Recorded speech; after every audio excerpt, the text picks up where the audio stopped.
Morning, ladies and gentlemen. Welcome to Los Angeles City Council. I want to thank Council Members Gruhl and Hahn, Rosendahl, Weiss, and Wesson for being here, and like to ask Council Members Cardenas, Huizar, Labange, Padilla. Mr. Labange is excused on jury duty. So Council Members Cardenas, Huizar, Padilla, Perry, Reyes, Smith, and Zine to join us. As soon as we have 4 more members, we will have a quorum and we will begin the formal proceedings of the meeting.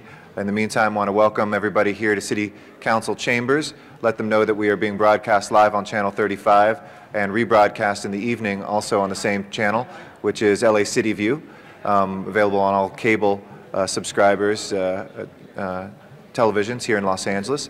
We also are being simulcast, webcast on our city's homepage at www.lacity.org, a great place for information for folks to know about their representatives and about city government. We also are available to be listened to on council phone, in which members of the public can call in and listen to both the committees and the council proceedings. So again, thank you to Council Members Gruhl, Hahn, Rosendahl, Weiss, Wesson. We are awaiting Council Members Cardenas, Huizar, Padilla, Perry, Reyes, Smith, and Zine to have a quorum and to begin. Thank you.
Hahn, Huizar, Reyes, Rosendahl, Weiss, Wesson, Zine.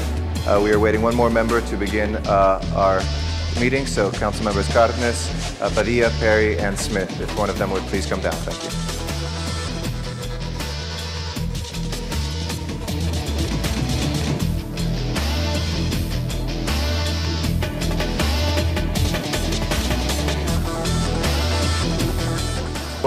Madam Clerk, please call the roll. Cardenas, Gruhl, Hahn, Huizar, Labange, Padilla, Parks, Perry, Reyes, Rosendahl, Smith, Weiss, Wesson, Zine, Garcetti. 10 members present and a quorum, Mr. President. Thank you very much. As is part of our custom, if I can please ask everybody to please stand, and Ms. Hahn, if you would lead us in the Pledge of Allegiance. Good morning. Good morning. You asked me? Oh, I'm sorry. I was talking. Would you all please join me in saluting our flag this morning? I pledge allegiance to the flag of the United States of America and to the republic for which it stands, one nation, under God, indivisible, with liberty and justice for all. Thank you very much, Ms. Hahn. Madam Clerk, first order of business. Approval of the minutes. Mr. Zine moves, Mr. Wesson seconds. Unanimous vote, those are approved. Commendatory resolutions for approval. Mr. Smith moves, Mr. Reyes seconds. No objection, unanimous vote. Mr. President, this is a time for comments from the public on items not on Council's agenda. Okay, now it's time for public comment, in which we have items that are not on our agenda before the public. Would like to invite forward Mary Cummings and Noel Weiss to address us. You'll have 2 minutes each, and welcome to City Council. Hello, I'm Mary Cummins, President of Animal Advocates. Gordon Stuckey, the ex-general manager of Animal Services, was fired by the mayor because he was incompetent. He was an at-will employee who knew he had no job security and could never collect severance. He came to LA eyes wide open to the fact that there were militant animal activists here. He is due nothing, and he knows this. He came to you with this appeal just to try to shake the city down for money. Mr. Stuckey came before you recently and lied to City Council. He stated he was never given goals, was never told that he was lacking, he thought he had job security. All of those things were completely untrue and have been shown. He also said with emotional flair that his wife was too frightened to come to LA to live with him. She'd lived here until just a few months ago. It was reported in 3 different newspapers, in fact in the Daily News this morning. I understand that the city can't give him severance as it would be illegal. I understand an outright payment would be a gift of public funds. I understand that giving him $50,000 is easier than dealing with his frivolous lawsuit. I understand that the city can only give money in exchange for work, so I understand this consulting contract. But there are a few things with which I don't agree. Stuckey was found to be incompetent as a general manager of Animal Services, yet he will be consulting about Animal Services issues. Please don't let him have anything to do with Animal Services. You also state in this contract that he was fired merely because there was a change of mayors. That is, of course, not true. How can the city lie about his work history when city documents showed him to be incompetent? I would prefer that the city fight Mr. Stuckey's frivolous lawsuit instead of caving into his demands, but I understand that this is an easier alternative. I feel that this will set horrible precedent with all city at-will employee contracts, as this is the first appeal of an at-will employee. I hope it doesn't open the Pandora's box like the DWP contract. At the very least, I hope you will instantly have all at-will employees sign an agreement stating that they are at-will and entitled to nothing if fired. Thank you. Thank you very much. We appreciate your testimony. Noel Weiss, like to come forward? Council members, good morning. Last Friday, when Councilman Cardenas was addressing the South Central farmers in response to their comments, he said the City Council couldn't do anything because the courts ruled that the City Council was powerless. Well, that's not the case with regard to Lincoln Place, people. We are 2 weeks beyond now, closer to the time when you're going to have an anomaly where you're going to have 38 acres of vacant apartments in the midst of a housing crisis. And Mr. Reyes, this was your requirement. And Ms. Gruhl, this was your requirement. You got the same person, Mr. Bisno, who's before today, the Planning and Land Use Committee, on your project, Chase Knowles. It's in your district. You have exposure to this tactic, which is basically the Ellis Act, in order to leverage and get better deals from the city than they had already. The remedy is going to be to record the conditions that didn't get recorded, and that's what the court specifically found the city violated when it permitted the developer to demolish without recording the conditions. Hopefully the city will push back in this situation. We're in a position where acts can be taken, and everybody says you guys are going to do nothing. Just prove me wrong. That's all that I ask. Just prove me wrong on this. Hopefully Mr. Rosendahl will introduce the motion. Hopefully Ms. Gruhl will back it. Hopefully you people will do what you said you would do initially, Mr. Reyes, Ms. Gruhl, in terms of getting these conditions recorded, and I appreciate it very much. Thank you very much. Thank you. We appreciate it. And one more card has just been presented. I'm sorry. Mr. Cardenas. Point of personal privilege. My name was used, and some comments I made were mischaracterized. I never used the word or the term powerless. I never said that we were powerless. I was referring to a particular action that a court had taken, and as a matter of fact, I did in fact qualify that the council did in fact have certain powers and abilities, and it could take separate actions or what have you, but I was referring to a particular action of a particular judge that rendered a particular property that we needed to give back or sell back or convey back to a previous owner that we had eminent domain that property. So I just wanted to clarify that I never used the word or the term that this council was powerless in that instance or any instance. Thank you. Thank you very much, Mr. Cardenas, for that clarification. Terry Austin is our next speaker. Welcome to City Council.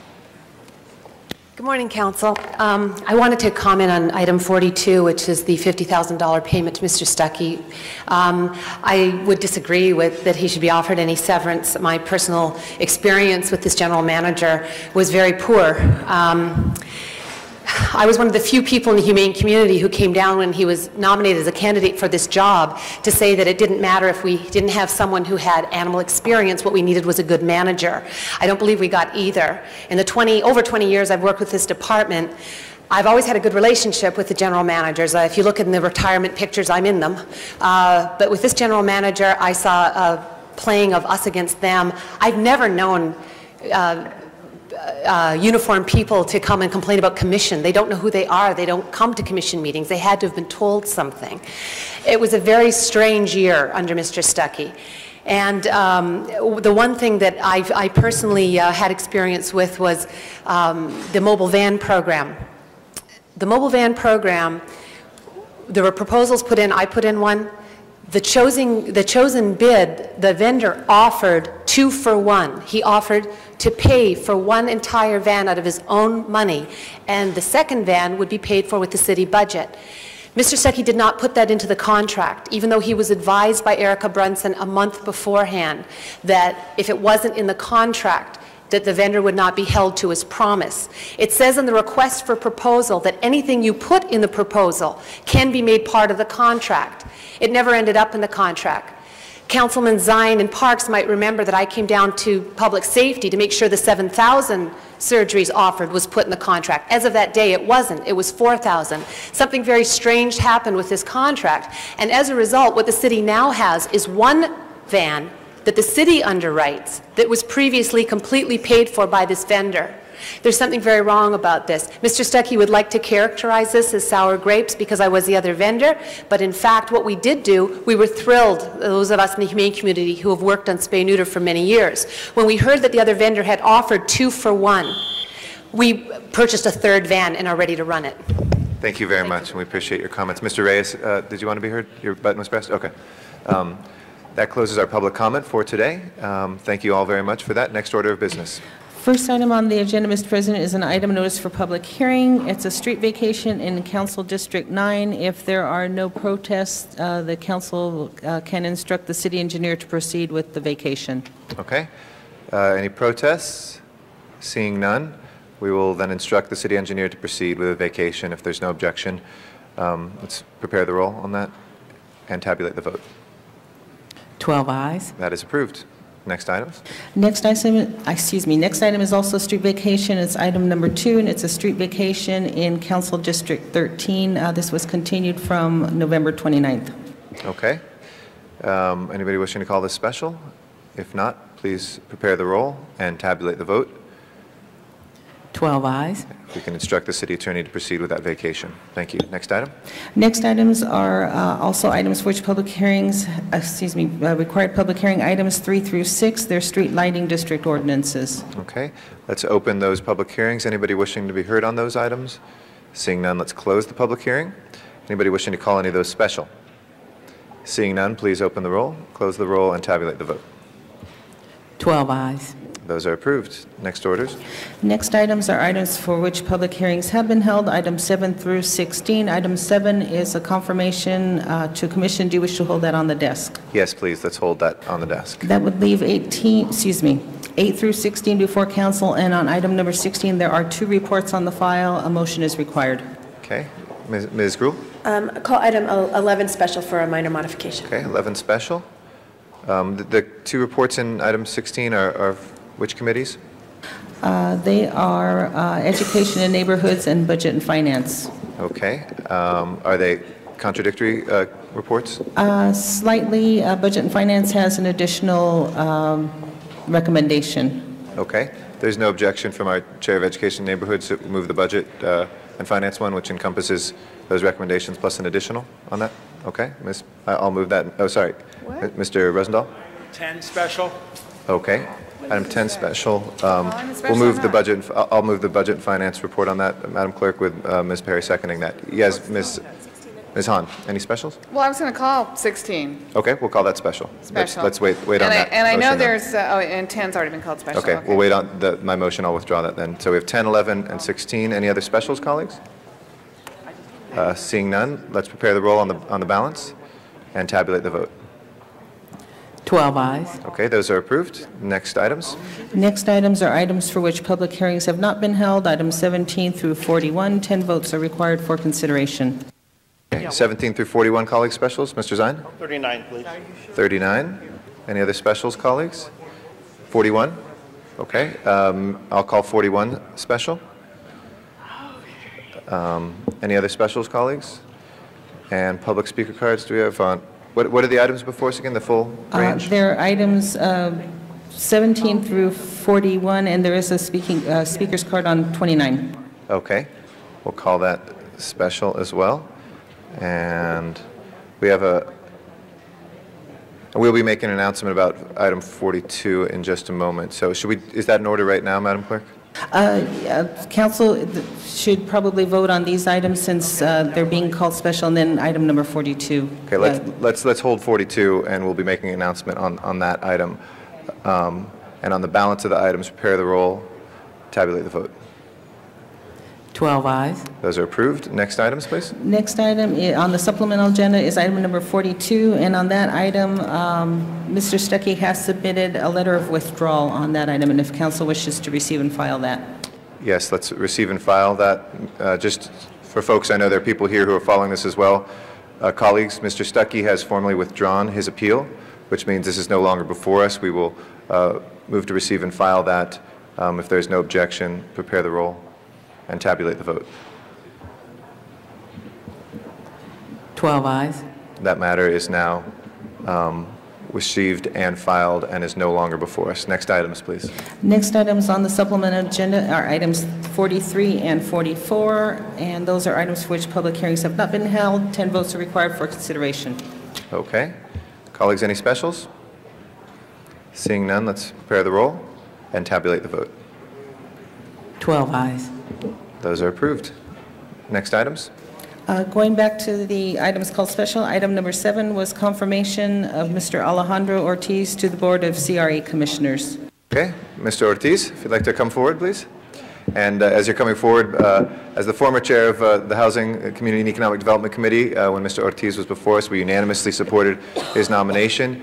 Somebody who has great design experience, interest in building communities in a aesthetically and community-based way that I think will help the CRA forward. And so we fully recommended his approval and want to thank you for putting yourself forward for service. And I'd like to call on Ms. Gruhl to make the first comments. Thank you. Unless the new chair would like to say something before me, I would yield to him. If not, I'll ask my question. It's a CRA Commissioner, Mr. Weston. I will afford you the opportunity to go first. Thank you. Ms. Gruhl. Thank you. Thank you, Mr. Weston. Just wanted to welcome you and thank you, and just a few questions. Thank you. I represent a portion of the San Fernando Valley, and I'm a big supporter of the efforts that CRA has done in Hollywood and downtown, and I think Mr. Zine and I think Mr. Padilla particularly have been looking at what can we, and Mr. Cardenas, what can we do in the San Fernando Valley in relationships with the Community Redevelopment Agency. And particularly I have a project in my district not that we think about our district solely, but at Laurel Canyon and Victory, which is Valley Plaza, and trying to make a project work there, something that we want to see in the San Fernando Valley. So as you see your role and your experience and looking at your resume, you have quite an extraordinary resume that I think can bring some expertise here. What would you see as you go, and maybe just your ideas about going to the rest of the city as well to try to use the tools that Redevelopment Agency has and the resources to help us expand the efforts to parts of the San Fernando Valley? Yeah, well, good morning, Mr. President. Good morning, council members.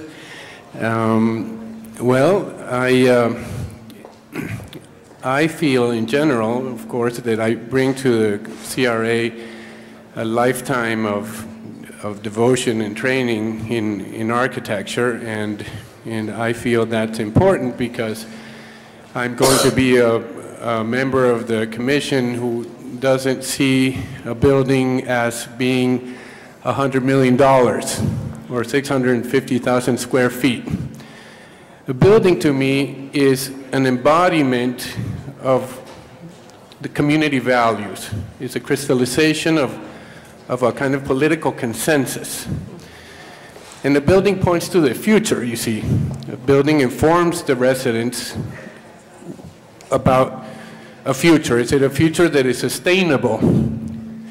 A future that respects cultural and historical resources? A future that is kind and democratic? So I have that capability to look at buildings in a qualitative way, and I think that I will be able to contribute that. Aside from that, of course, I am above all a citizen of Los Angeles. I moved to Los Angeles in 1989, not knowing anybody in this city.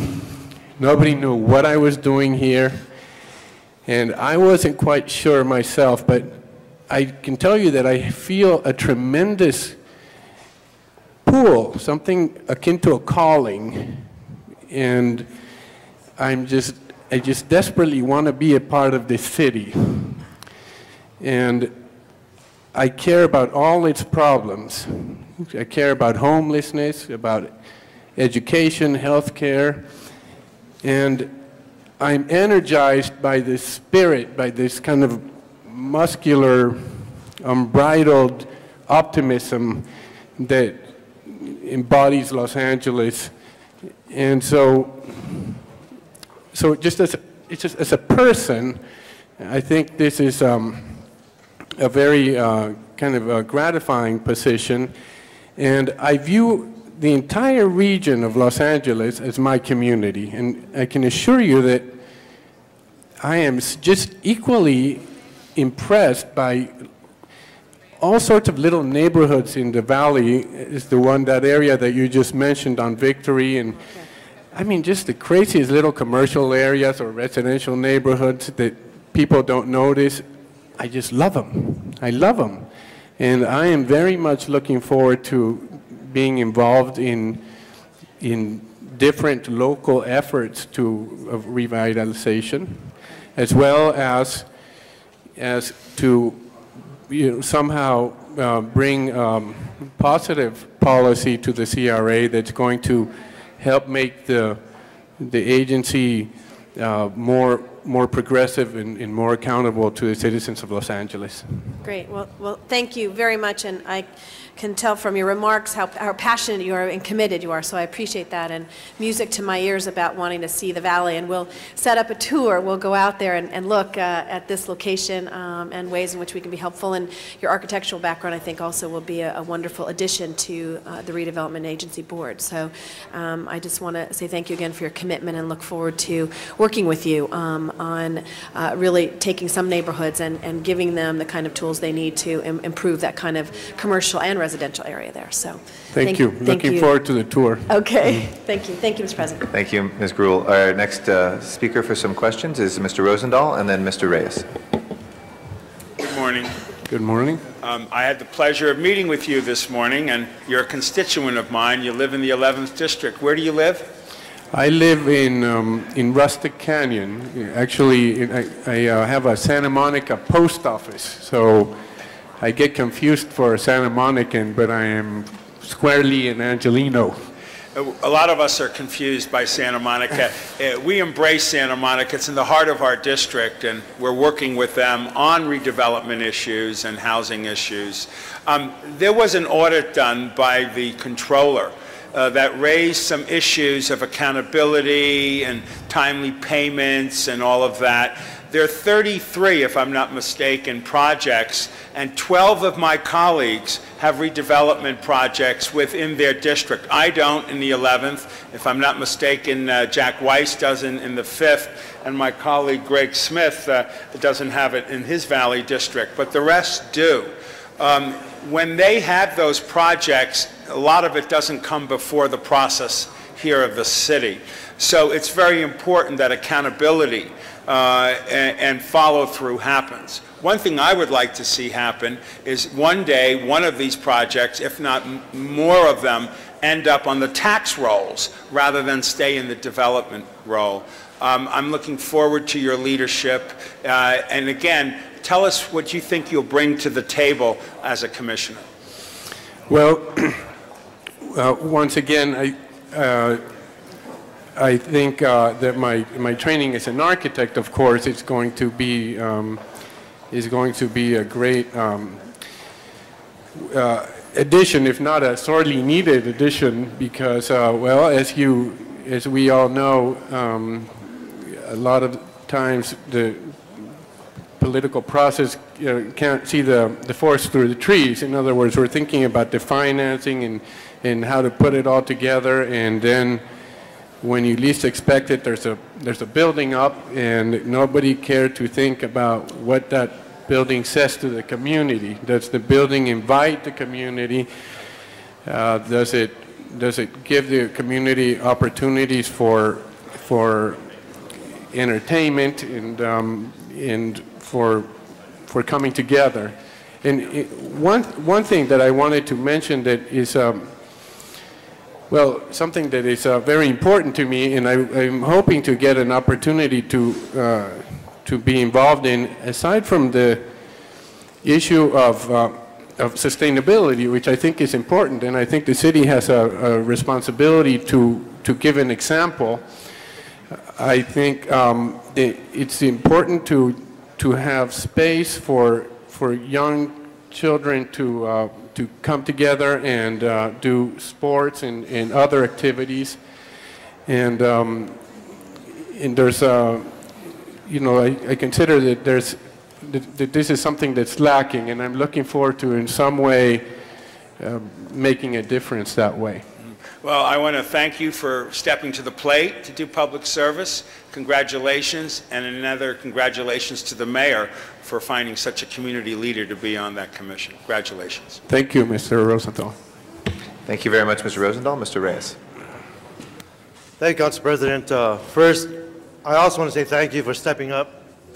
But I do have a couple of questions regarding your perspective and view of the built-out environment. Many pockets, many sections in our city are very, very dense. The ability to build schools and housing, indeed, childcare, those elements, those services that can make a person independent. We have no more land. And so mixed income, mixed use facilities, using good design, good architecture, I believe we can accomplish that.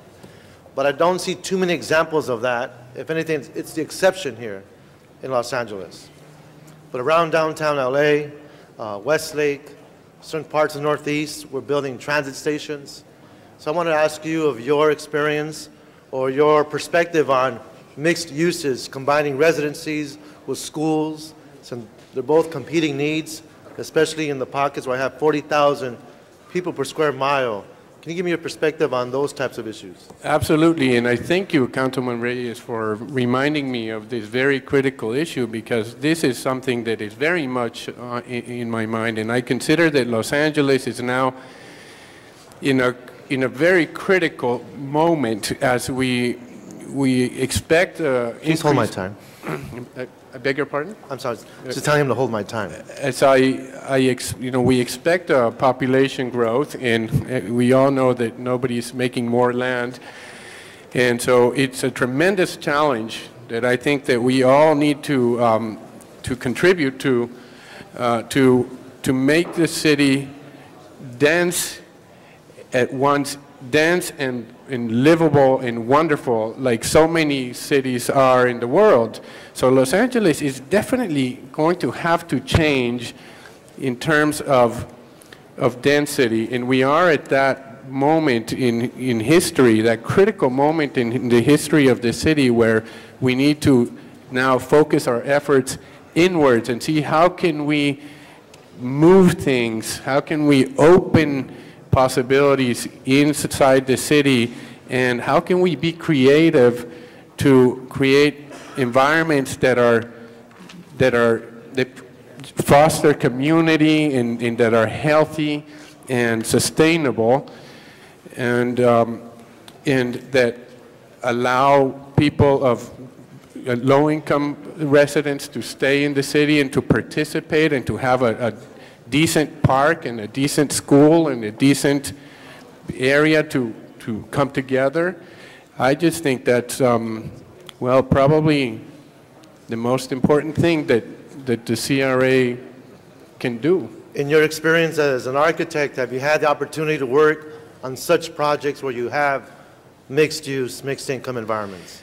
You know, I've been trained to do that, and I've followed these issues very closely, but I'm stuck doing these houses for rich people. Okay, I've done a lot of additions in restaurants and in tenant improvements, and so it's just the nature of the business. You see, I'm trying to run an office, and so to me it's important to have to develop a design of which I'm proud, but unfortunately I don't have that much control over who are the people who the projects that I do. So I'm very much wanting to move my practice in that direction, and it's a field that very much interests me, but I have to tell you in all honesty that my professional practice hasn't really been in that field that much. And I appreciate your honesty. I believe there has to be a certain will and desire to look at the codes, to look at what stops us from the building and safety standards that the state has set, how the city's own code standards should be changed to accommodate these different buildings so that the developers and the business folks don't have to take the brunt of the cost, while allowing communities to understand that they too have a voice and they should be playing a role in how they define their own space. So there has to be a healthy tension there in how you reach that objective. Yeah. My last question is in terms of inclusionary zoning. Many of the communities in my district no longer can afford to live there. We have invested millions of dollars in putting in parks, new police stations, new fire stations, new libraries, cameras in parks, new schools. But when I go to a community meeting, the community folks there just stare at me and say, you know, Councilman, congratulations, thank you, but it's not for us because I have to move. The landlord just raised the rent by X amount. My friends already left because they can't afford to be here. So affordability issue is a big one. Are you familiar with inclusionary zoning, and what's your position on that?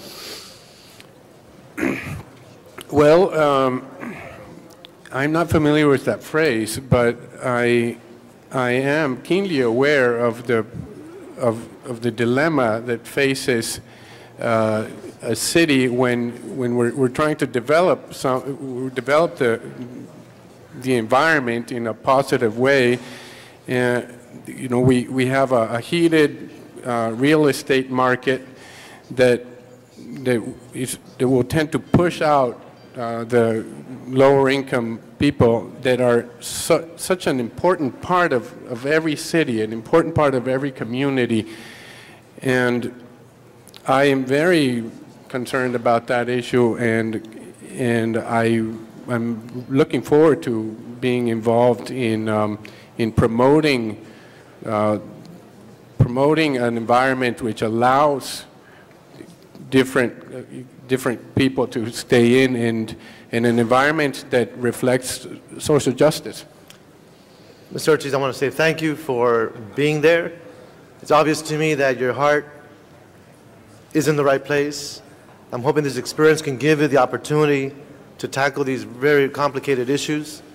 And hopefully with your stewardship in the Commission, we can have a chance to listen to the voices that don't get heard, the folks that are being pushed out, for the sake of the future of this city. So thank you, and thank the Mayor for having you on board. Thank you, Councilman Reyes. Good luck to you. Thank you. Thank you, Mr. Reyes. Nobody else wishing to be heard? Let's please prepare the roll on the nominee and tabulate the vote. 13 ayes. Congratulations, Commissioner. Welcome aboard. Thank you. Thank you. Absolutely. Please, a round of applause for our new Commissioner. We're going to take 11 out of order, and there's a brief amendment that Ms. Gruhl would like to make. Thank you, Mr. President. Colleagues, item before you, item number 11, I'd like to make a verbal amendment which moves that the historic designation of Sportsman's Lodge be denied without prejudice, which is the additional language.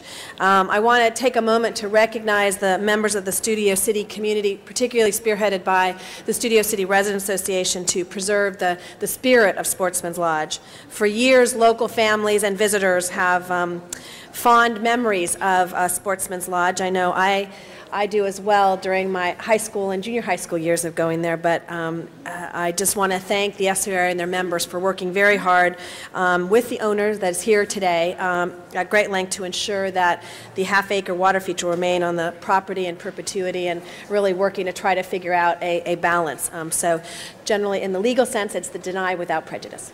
Great. Thank you very much, Ms. Gruhl. I have a few fond memories of my own there. If we could please open the roll, close the roll, and tabulate the vote. 13 ayes. That denial goes through.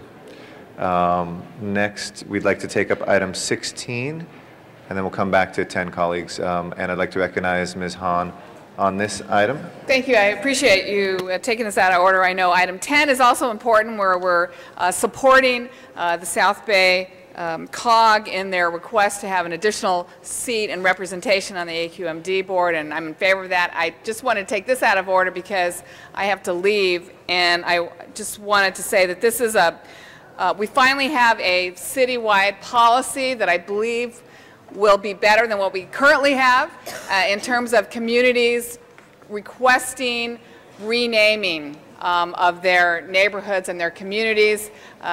We've had a lot of discussion. It's been heard in my committee of Education Neighborhoods, it's been heard in Budget and Finance, and before this we really didn't have a policy, and 3 people could decide to completely change the name of their neighborhood without much outreach, without really getting consensus of neighborhood councils. This policy puts into place a procedure where applications would have to have 500 signatures of people who were at least in agreement with looking at changing the name of a community.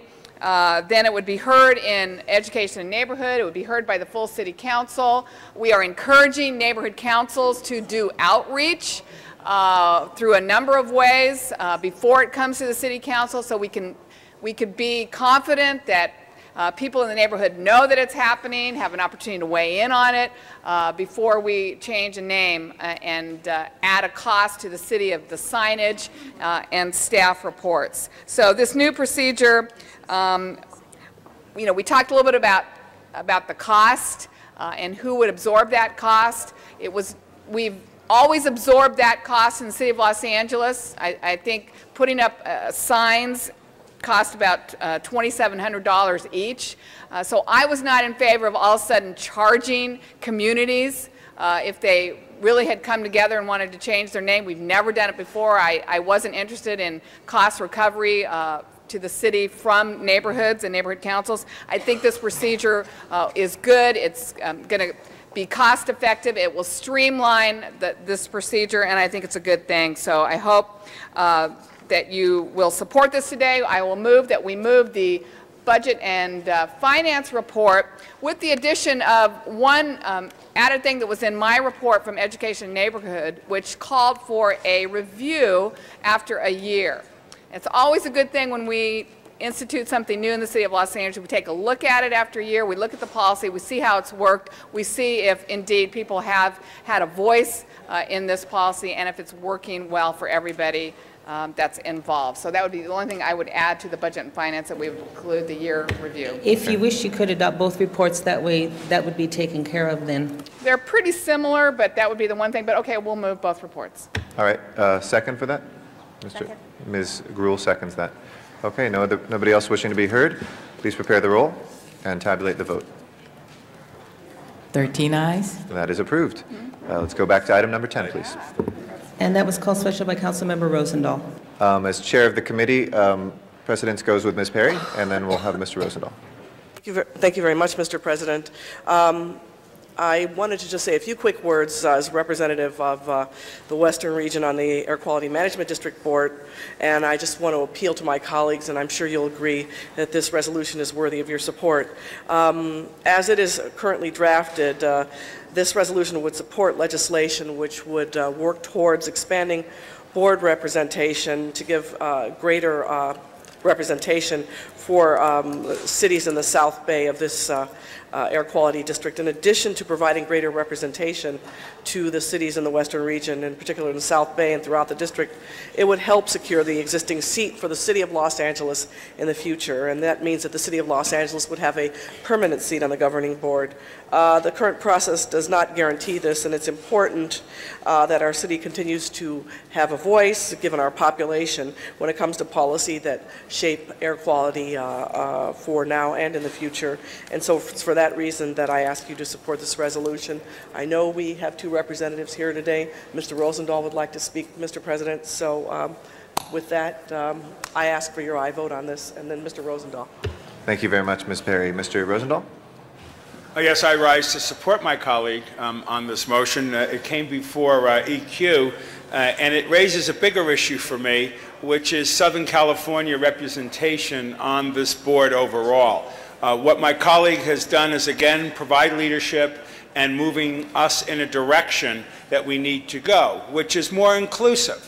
Look, let's face facts, folks. There are 18 million of us in Southern California, and there happens to be San Bernardino and Riverside, Ventura, Los Angeles, Orange County, and San Diego. We need more representation.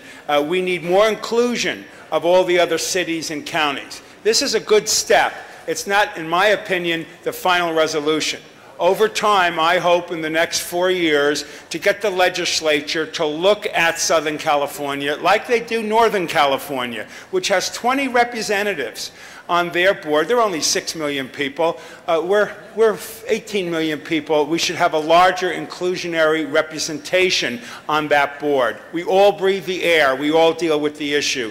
I applaud my colleague for moving it in the right direction, and I look forward later on in the years ahead to expand the board even more to make it more inclusionary. Thank you, Mr. President. Thank you, Mr. Rosendahl. I know Ms. Hahn has also pressed her button. We do have Councilmember Dr. Susan Deaver here from Lomita City Council, and as per our custom for council members visiting us, if you'd like to address us, we'd like to welcome you to our council chambers. Thank you very much. It's a pleasure being here. I am the chair of the South Bay Cities Council of Governments, and I am also a council member from the city of Lomita. And we think this is win-win for everybody. It's good for the city of Los Angeles. You get a permanent representative. It's good for the West Bay cities, the 20-some West Side cities, 20-some of us who don't have representation directly, except through our Representative Perry, who's been very good for us. But we need someone who can speak directly to the issues that face us, the needs and requirements we have, and we think it's good for the AQMD. It needs to be, as you say, Councilmember, more inclusionary, and to have direct representation from all the areas now. The smaller cities in the west side of sector of Los Angeles are equivalent in population to the cities in the county of San Bernardino, to the cities in the county of Riverside. It's only right. So thank you so much. We appreciate your support. Thank you. Thank you very much, Councilmember. It's great to have you here. Ms. Hahn is our next speaker.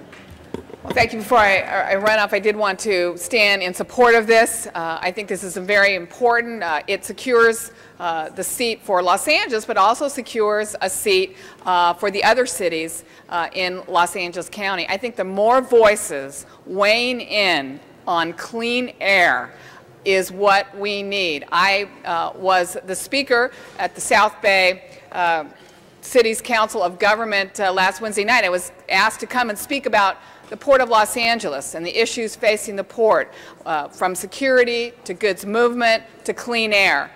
The council listened patiently to me, but what they really wanted to know was when this was going to get back on our agenda so that we could really live up to a promise that we made and a covenant that we made that we would indeed support this added representation on the AQMD board. So I'm glad we're doing it today. I think it's important.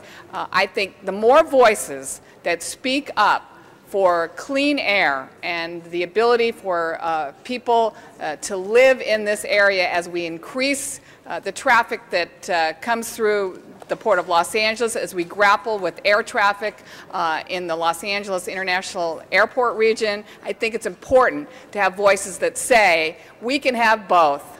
We can have economic development, we can have good jobs, and yes, we can have clean air. The more voices saying that are better for all of us, not really only in Los Angeles, but really in all of Southern California. So this is a good move on our part.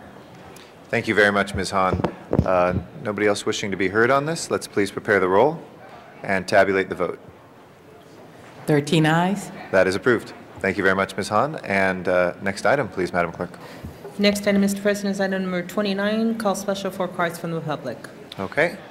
We have item 29 before us. We have some public speaker cards on this. If we can please set the clock to 10 minutes. It will require a motion from a council member to extend, just so that members of the public know, beyond that 10 minutes. And we will give each speaker 2 minutes. Now, we have more than 5 cards, so as much as people can keep their comments brief, it will allow more members of the public to be heard. But I'd like to invite Stephen Fisk, Peggy Lee Kennedy, and Rishikavi Ragudas to please line up as our first 3 speakers. And that'll be followed by Robert Jingles Newman and David Dror. Mr. Fisk, please. Thank you. Good morning, council members. First of all, I want to express my appreciation to Bill Rosendahl for all his efforts in trying to make things right on Venice Beach. But I'm here to express my opposition to the permit lottery system, which, imposed on the west side of the boardwalk in an effort to regulate commerce, has been a failure and a community disaster.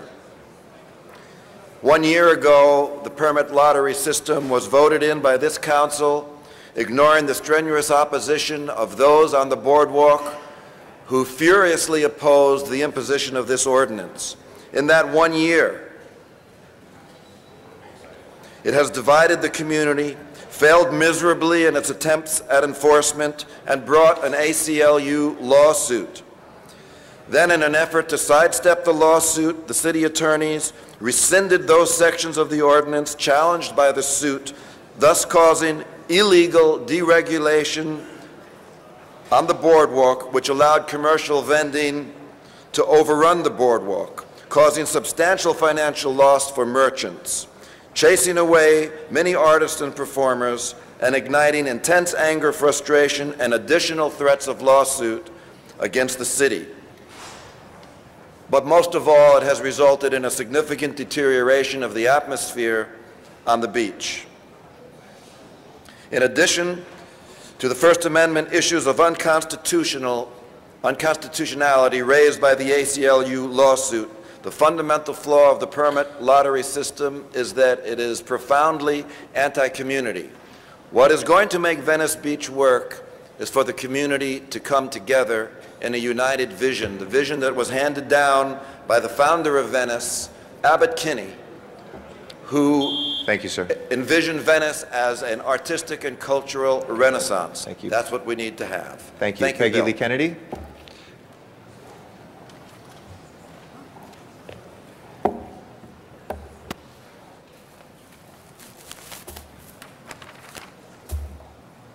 Hi, I'm Peggy Lee Kennedy, and I'm with the Venice Food Not Bombs. I request that this item be removed from today's agenda because A, the ordinance filed with the motion was not readily available to the Venice public at large until noon yesterday. I feel this is in violation of the spirit of the Brown Act, especially since this ordinance is extremely controversial and impacts so many. B, a community impact study should be done before passing any law, considering that this is a world-class tourist attraction here in Southern California, second only to Disneyland. My second item I want to talk about, if you're not going to remove it, you need to reconsider this law completely. It is not written with the clear intention to preserve the spirit of the Venice Free Speech Zone. It talks about visual clutter and lawlessness. It does not talk about preserving diversity, freedom, and democracy in this very special place. It is fine to declare it a free speech zone. That's great, but excessive rules and regulations does not a free speech zone make. 4 pages of laws, 3 or 4 more of rec and park regulations. It's excessive. My third item is the law refers to all free speech zone participants as vendors. We are not vendors. Food Not Bombs is a political charitable organization. Our message is incredibly important, and what we do during this message is assist the poor. We are protesting war and a government machine that allows such poverty and homelessness. The fourth item I want to discuss is utility. Utility is a good as far as a constitutional viable way to limit commercial activity. But thank you for your comments. We I can ask you to conclude. But we will maybe given a ticket Thank for you very handing much. out a blanket. This has utility. Thank you. If I can ask Rishi Kavi Ragudas to come forward, and if I can ask Robert Jingles Newman to just be right behind him so that we don't lose any time, to be followed by David Dror. You can please all line up, and then Carol Berman. Rishi Kavi. Ladies and gentlemen of the council, good day. My name is Ragudas, Rishi Kavi Ragudas, and I am an admitted tarotist. Yes, I do tarot and astrology readings on Venice Beach. I'm also something of a prophet. I'm no Nostradamus, mind you, but 15 months ago I stood before this august assembly and made this statement concerning the ordinance you passed regulating activities on Venice Beach. You're about to shoot a rabbit with an elephant gun, and you may find when you are done that there is nothing attractive left. I hate being right. To quote the great Yogi Berra, this is deja vu all over again. We're standing here 15 months later attempting to correct your own mistakes. Not the mistakes of the people on Venice Beach, but your own mistakes in thinking that you can actually regulate freedom. The lottery and permit system you put into place has been a catastrophe for both the artists and the merchants on the beach. You've been slapped with a lawsuit because you failed to recognize First Amendment liberties, and you're being threatened with another lawsuit by the store owners on the east side of the boardwalk because the lottery system has destroyed the atmosphere which has brought people to the beach. You have destroyed it, not us. And you've backpedaled furiously and attempted to plug the holes caused by your own lack of insight. The amended ordinance before you today still does not solve the issues of the beach. The correct thing to do would have been to consult with the Venice community and ask, how can we work this out together? Instead, you're once more imposing your short-sighted solutions because of political pressure.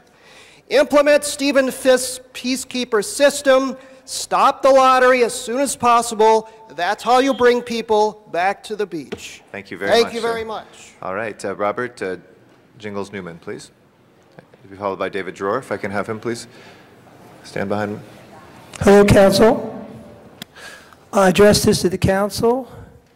Bill Rosendahl, Gita, and Mark Brown. Mark Brown and Gita hopefully have received the email concerning the lawsuit that Harry Perry and I won. It's a permanent injunction. And it includes in this lawsuit T-shirts, political message T-shirts. I oppose this nominal utility for all T-shirts. This is a permanent injunction. You obviously do not recognize it. The lottery permit system is a failure. It continues to fail, and it's not going to work.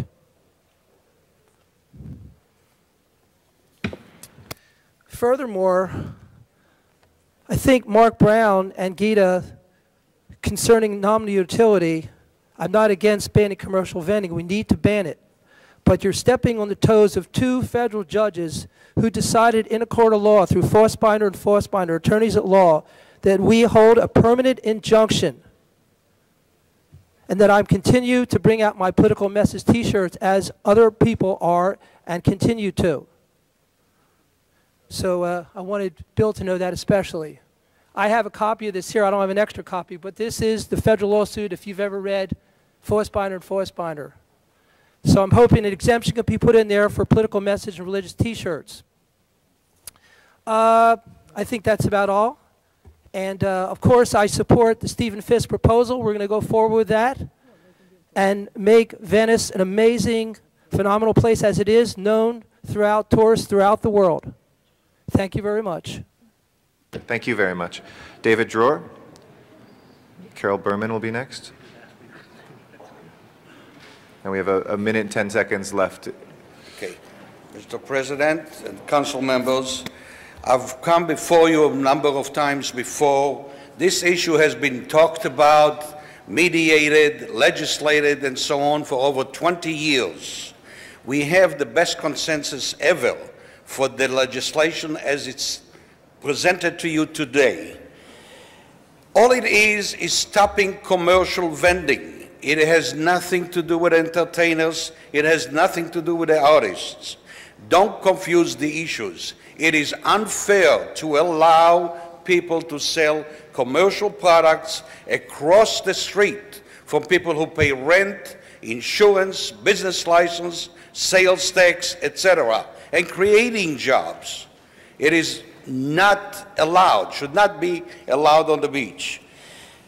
This issue will level the playing field and give everyone a chance to survive in Venice.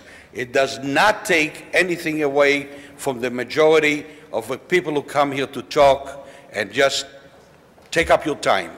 Hope you pass the legislation, and we look forward to work with our wonderful councilman on it. Thank you very much. Thank you very much.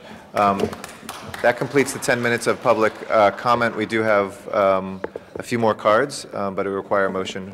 Mr. Rosendahl? Mr. President, I'd like to extend the time so the rest of the community could get a chance to speak as well. Okay, why don't, for how much time would you like? 10 more 10 more minutes. Okay. With everybody's, we're going to set the clock still at 2 minutes, but if everybody can try to do 1:30, we should be able to get to everybody. You do have 2 minutes if you'd like, but that will mean that a few people at the end don't get heard if everybody uses their full 2 minutes, okay? Carol Berman, please. I support the ordinance. I have some reservations about it. I don't like the 50-foot noise limit. That's my main thing, is the noise. Amplification has nothing to do with freedom of speech or freedom of expression. I believe that acoustics and some kind of limit on the noise limit should be heard.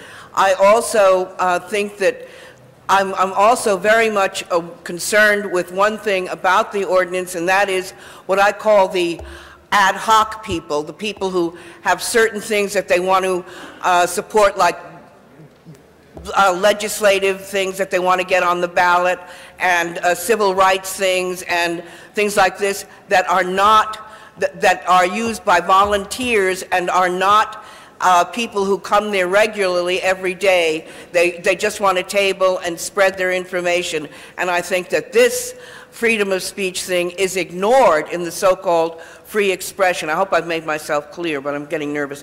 Anyway, my thing is the noise. Please stop it, and please have some kind of consideration to enforce it. Please enforce it when you pass it. Thank you. Thank you. Steve Human, to be followed by Gina Lee. Good morning, council members. Steve Human. The Boardwalk community is made up of residents, artists, performers, merchants, free speech advocates. One thing that everyone agrees on, which I've found through all of these meetings and the many hours, the town hall meetings, the ad hoc committees, everyone agrees that illegal commercial vending on the Venice Boardwalk should be stopped. The ordinance before you is different than all the others before in that it separates commercial activity from free speech in an elegant manner, proven to survive constitutional scrutiny. For that reason, I wholeheartedly support the draft ordinance before you and the idea of nominal utility. I'm also very happy that Councilman Rosendahl is convening a working group or calling for a working group to scrutinize, to go over, and to make recommendations on the permit system, the lottery, the ordinance, because I don't think any solution is going to be final, and I think time will tell what is needed. So I look forward very much to a boardwalk without illegal commercial vending. I think that will be more fair for the merchants. I think that will allow artists and performers to have space, to not have to fight for space, to practice their rights to free speech. And I look forward to working with the community on making this better as time goes on. Thank you. Thank you very much. Gina Lee? Hello, this is Gina Lee. I represent Venice Korean Merchant Association. This issue been over the years. It's time to, we need the support from the city. We have very difficulty to maintain our business because of illegal bannings, and then there's also, they're threatening the other tourists from all over the country, and all the illegal vendors are, they're selling the illegal commercial, which is we're selling, and then they're not paying taxes, and we cannot ask our customer to pay the taxes. You know, so they're buying the same item for non-tax. So please consider this issue, and please help us to support our business. Thank you. Thank you. Michael Park?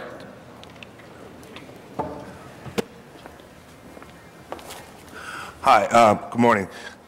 My name is Michael Park. I'm a member of Venice Beach Korean Merchant Association. All the members of Venice Beach Korean Merchants, also please, landlord, everybody, we unify and support the Section 4215. Thank you. Thank you. I'm sorry, I can't quite read this first name, but Duffy is the last name? Brendan? Is it Duffy? I'm sorry. That's all right. Good morning. I'm a Venice Beach merchant for 27 years. Could you give us your full name, please? Pardon me? Could you give us your full name, please? Barbara Duffy. Oh, Barbara, thank you. Okay. And I'm here to support the ordinance 4215. I'd like to say the number one question that we get asked in our stores is, why do we have to pay tax on the east side, and if we buy something on the west side, we don't have to pay tax? I do not know how to answer anybody when they ask that question. That sums it all up, is what the irony is in this place. It's almost like black marketeering. We can't fight it. We're going to go under. There's so many merchants that are in dire straits, and it can't go on any longer. Thank you. Thank you very much. David Nagashiner, and then Jay Goodfader. David Nagashiner, Venice Beach merchant for 24 years. Thank you, Mr. Rosendahl, for your tireless work in the community. I wanted to say to the council members that voting against this ordinance is really a vote for anarchy, because that's what's happening down on Venice Beach right now. You know, this is supposed to be a free speech zone, not a free enterprise zone, and that's what it's turned into. I personally know of at least 2 people who own stores on Melrose Avenue that take their goods that they need to dump and bring it to Venice Beach every Saturday and Sunday. Now, that's not right. You know, this space on the west side of the boardwalk is supposed to be there for musicians and artists. That's what made Venice Beach famous around the world. Not having people sell, you know, commercial goods that they buy downtown or they get from China and they put a cross on it and call it a religious message. You know, it has to be black and white. And I've been down here for 24 years, and the first 14 years I was down there, we didn't have any problems. It's only the last, you know, 8, 10 years, and it's, like I said, a vote against this ordinance is a vote for anarchy, and that is what is happening down there. You ask any police officer. So I urge the council members to support this bill, and I thank you. Thank you. Jay Goodfader? Yes, Jay Goodfader. My family owns the Sidewalk Cafe on Venice Beach. I've lived there 25 years. I wish to support this ordinance passing. It defines commercial vending much more easily, so we can actually enforce it and take it to court. The problems with the permit system are many, and I'm glad there's a committee to study it, but this issue of commercial vending must be solved first. It must be put in so we have more room for the freedom of speech, the artists, the entertainers, everybody who deserves to be out there, and their spot is taken away by people who are using this as an opportunity to sell for free on public property, which in front of my restaurant, people come up and sell bootleg CDs, bootleg DVDs, everything you can think of, and the police can't enforce anything because it's such a complicated issue the way it stands. It's anarchy right now, and it needs to be made a little clearer so they can enforce something. Thank you. Thank you very much. Marie Fink is our next speaker, to be followed by Michael Hunt.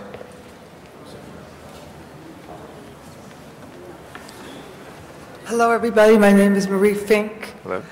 It's real scary to come in here. It's my first time, but I know you guys, can you hear me? Welcome. It's your chambers, don't worry. But I know you all are just one of us, and I'm sorry for being late, but I was at the lottery.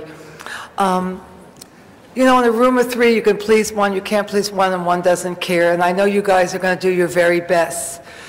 I support Food for Bombs, I support Steve, I support Jingles, and I support all of us.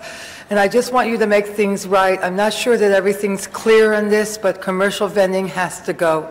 And I thank you, and God bless you. Thank you very much, Michael Hunt. And then our final speaker will be Matt Dowd. Yes, I say vote no on the ordinance. Freedom of religion and speech is very important to Venice Beach. That's what it was founded on.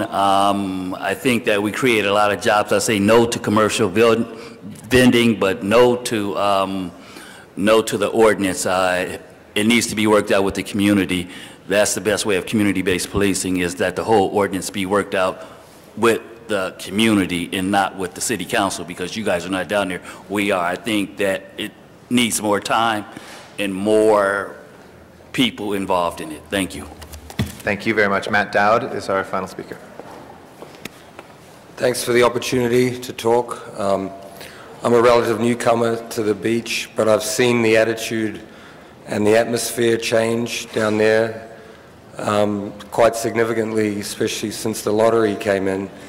And from where I see it, you're changing something that looks like it's an institution, and it's driving people away from the beach because of the perceived the stress and the anxiety between all the people there.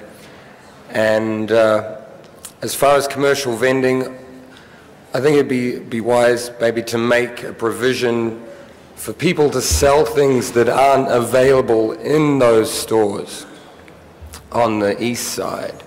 If you have people who are creating things that are original, which is something I do down there, people come from all over America and they hunt me down on the boardwalk there and they say, I've been looking for you everywhere. Good, I want to get this product because it's original and you cannot buy it in the stores. So if you have some kind of provision that allows original creations that communicate to the people, because they do communicate. My customers, they come to me and they say, I'm looking for this. I've come from Vegas, from Oklahoma, wherever. And they go, I can't get it anywhere else. And they come to Venice. And they're not just coming to see me, but it's an integral part of their trip, you know. And I believe it's, you know, original things communicate, and you're letting people down there to perform their original show and sell their original CD. So you need to extend that privilege to other people who have original, you know, it might be incense, it might be books that they've, you know. Thank so you, I think there needs to be that. Thank you. Thank you very much, and thank you for everybody for their testimony. This closes public comment, and Mr. Rosendahl has pressed his button to speak. Thank you, Mr. President. Could I ask city staff to come up, LAPD, Rexon Park, and the neighborhood prosecutors, please? You too, come on. Mark. You're the star, Mark.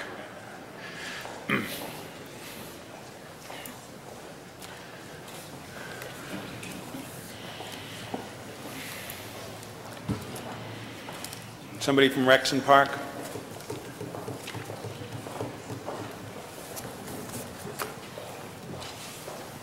Good morning. Mark, let's start with you. How did we get to this point today? Council member, in August, we were here before the council and requested that certain provisions of the municipal code relating to vending at the beaches be suspended in response to a legal challenge that we'd received. And we said that we would work with your office and with LAPD and with Rec and Parks and bring back a draft ordinance that we felt would solve the problems that were pointed out. And what process did we go through to get to this point today?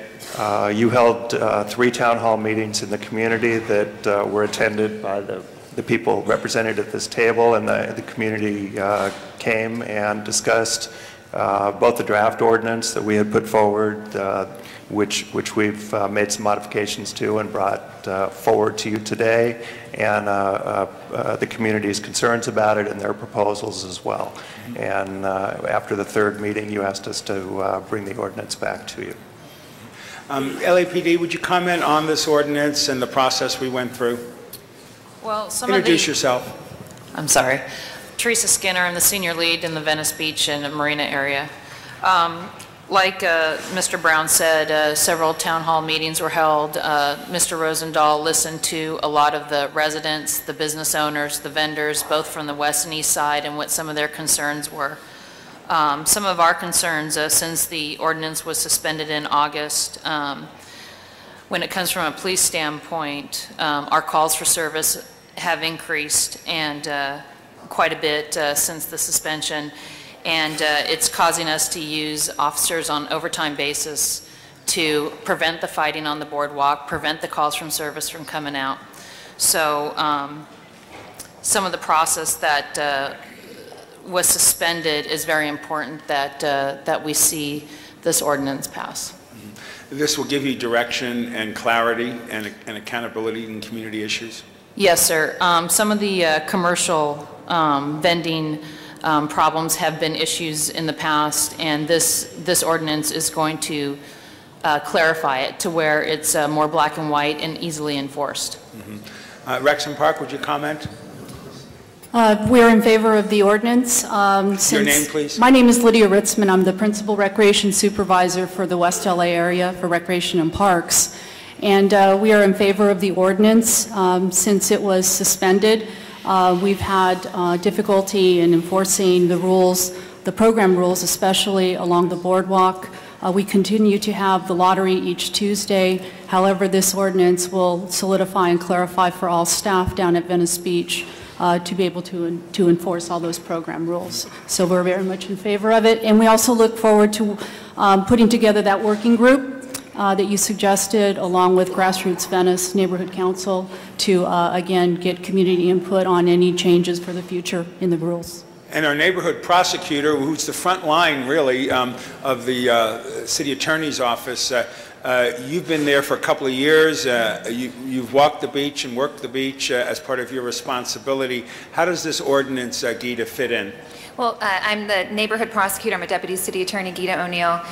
It will help because the civil side has written a very clear-cut, easier ordinance for the officers to understand. It helps in our prosecutions. I do all the criminal prosecutions on the boardwalk, and it makes it a much more clear black and white situation, both with the noise and with the commercial vending. So we think this will be much easier. You know, Councilman has taken the input of the neighborhood council, of the residents, of the business owners, of the community, and it's really become a comprehensive ordinance that I think everybody is happy with. Mr. President, I want to thank city staff and all of its aspects that just spoke before us on this. I want to thank the community for being here, all points of view from the community that are here today. And colleagues, I held 3 public hearings on this subject. Each one lasted 3 hours. They were open-ended. Over 50 people spoke at each of those 3 public hearings. This is just the beginning of a process on Venice Beach. August happened, the ordinance was thrown out, I'm newly elected, and I had to deal with the reality that frankly I had nothing to do with except the fact that I'm now responsible for the area. The business community that did suffer through the holiday season with that unregulated commercial on the east side was a terrible thing. And my goal is to make sure that doesn't happen. And to my free speech people, to Jingles and all of the folks I know that are involved in free speech and the spirit of Venice that has created Venice for what it is, we're going to work further on those aspects. In fact, there's a motion, ladies and gentlemen, that accompanies this ordinance, and I just want to read the three little parts to it that truly make sense. We're going to monitor the effectiveness of the new ordinance and suggest improvements and modifications to the Neighborhood Council and to my office. There will be a study of the Venice Beach Lottery and other recs and park programs governing the boardwalk and make suggestions on whether to change, replace, or abolish it. And third, we recommend whether and how excessive noise, Carol, excessive noise can be curbed through a permit system for amplified sound. So we're going to have an ongoing working group, frankly, that will be working closely with the community and my office and all the folks involved, and that is an accompanying motion to this ordinance. And so I say to my colleagues, I would like your support on the Venice Beach ordinance and go forward and hopefully forthwith after the vote. Thank you all very much. Thank you, Mr. President. Thank you, Mr. Rosendahl. Nobody else wishing to be heard? Madam Clerk, please prepare the roll. Oh, I'm sorry, Mr. Reyes. Congratulate my colleague. I've been watching the public hearings through Channel 35, and the intensity of these debates and the deliberation that occurs, it's important for the public to see how those who have discretion in various levels of government and the city and the councilmen to actually have these issues vetted out and to hear all sides. And I know sometimes the result isn't pleasing to every single person, every single stakeholder, but the effort and the ongoing work is a reflection of how we're trying to get to a balance. I just want to congratulate my colleague for taking that time and that effort and really taking on this issue that's very, very complicated.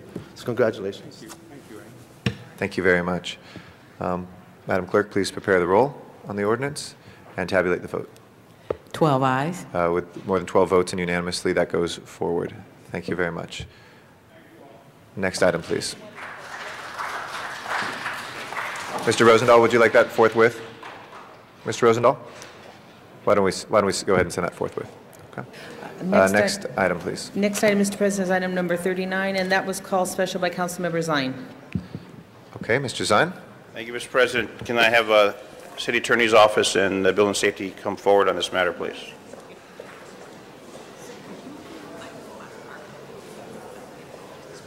I understand they're in chambers.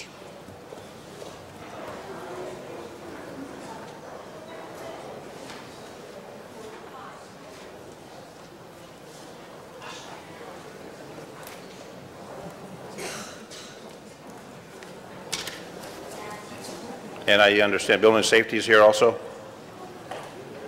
Don't be shy, come on forward.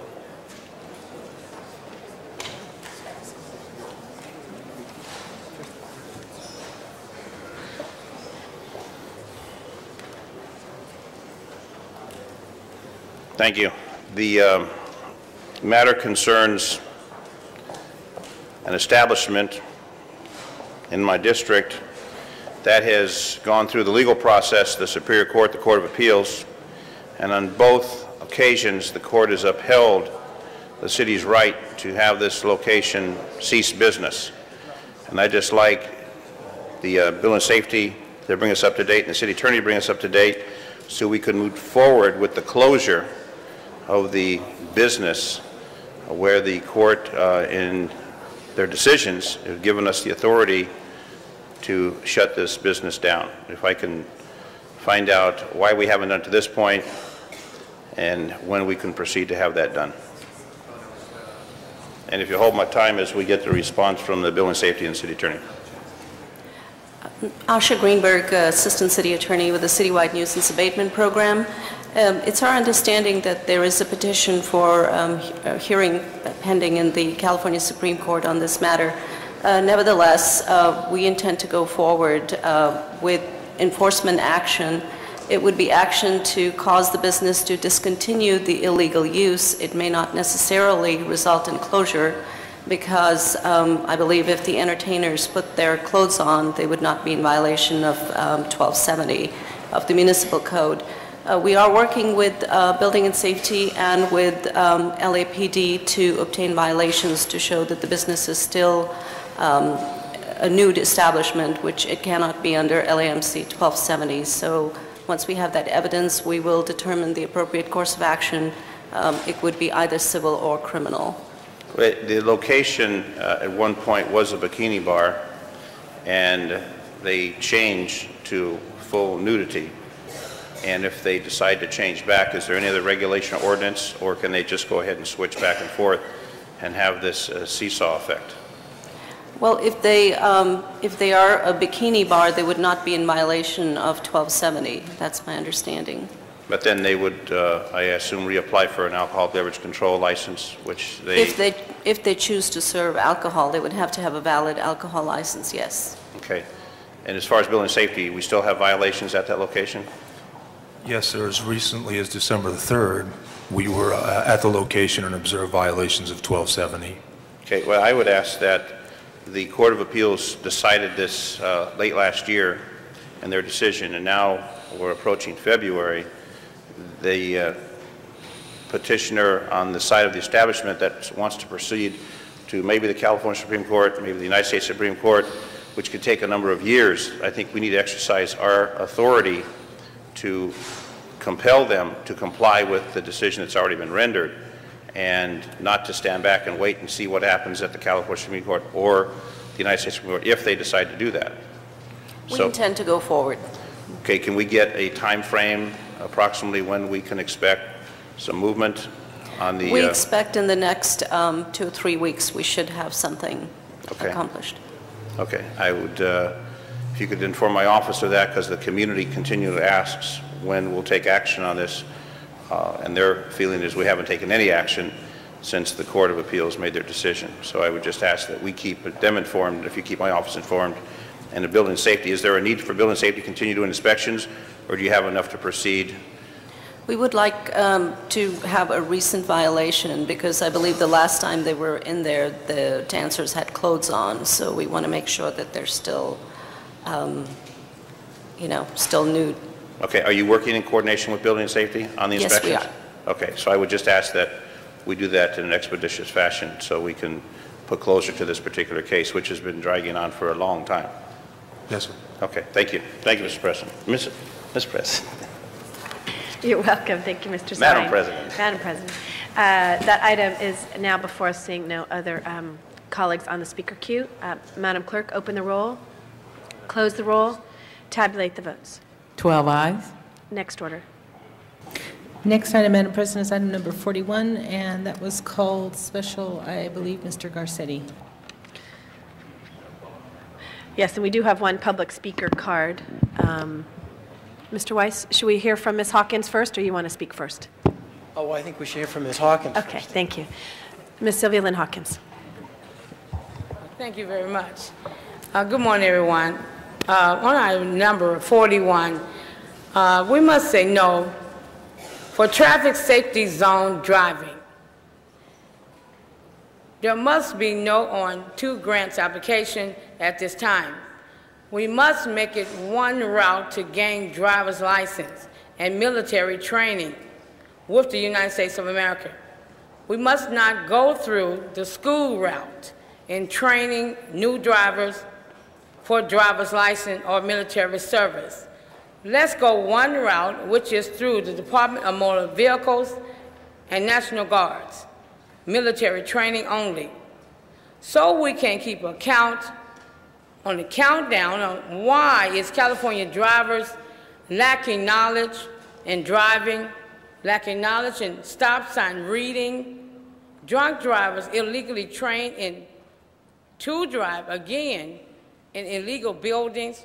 Let's say no on $862,000 for another building, another program, another route in training drunk drivers.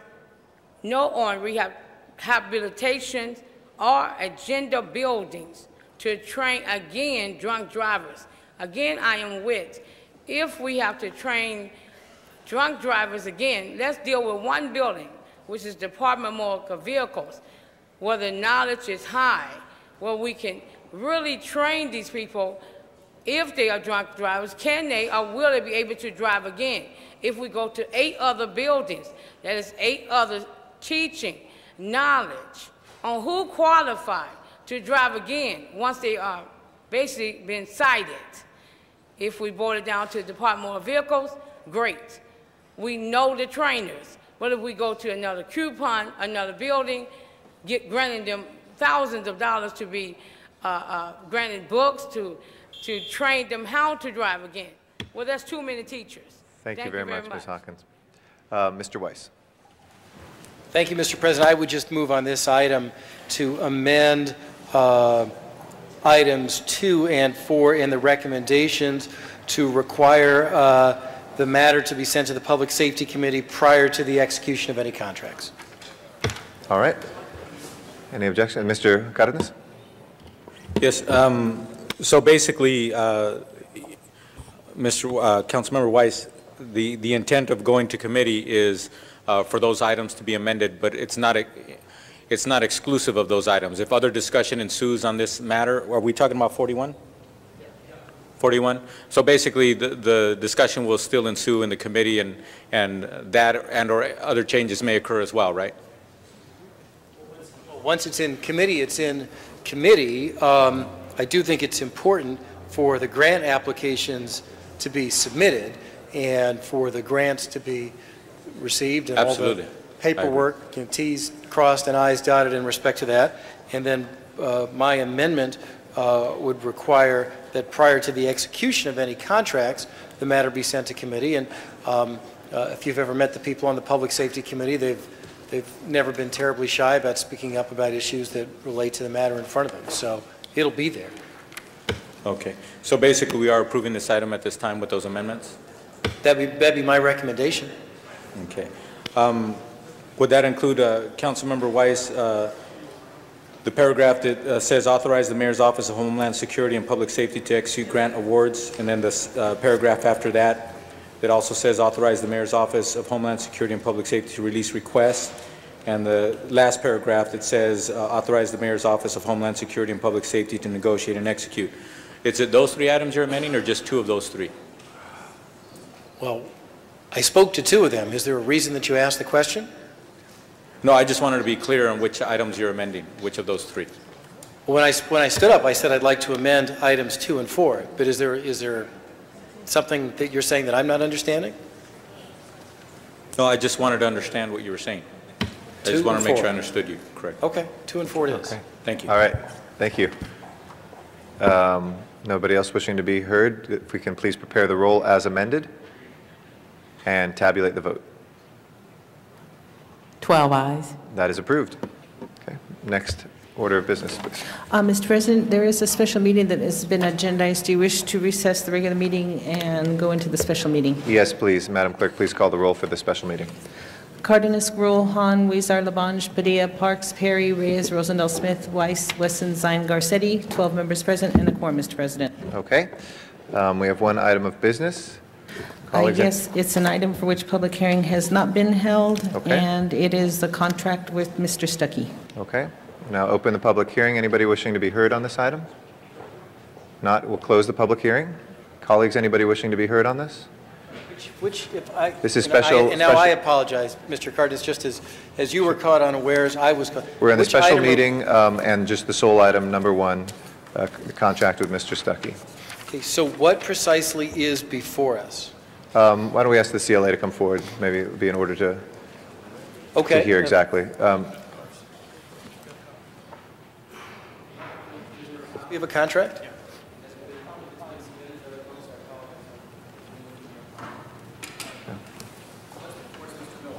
Mr. Miller, you can please let us know what is before us. Okay, well, what's before you is authorization for my office to enter into a contract with, excuse me, with Mr. Stuckey. The contract amount would be $50,000.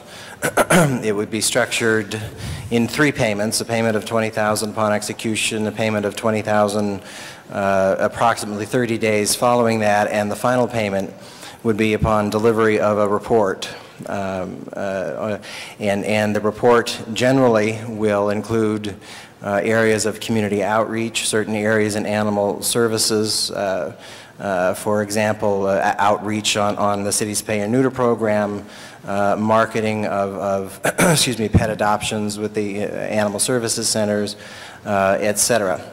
The contract would require a specific task letter that I would sit down with Mr. Stuckey and discuss. And I do now have in my hands a copy of a document entitled Independent Consultant Agreement between the City of LA and Gordon Stuckey.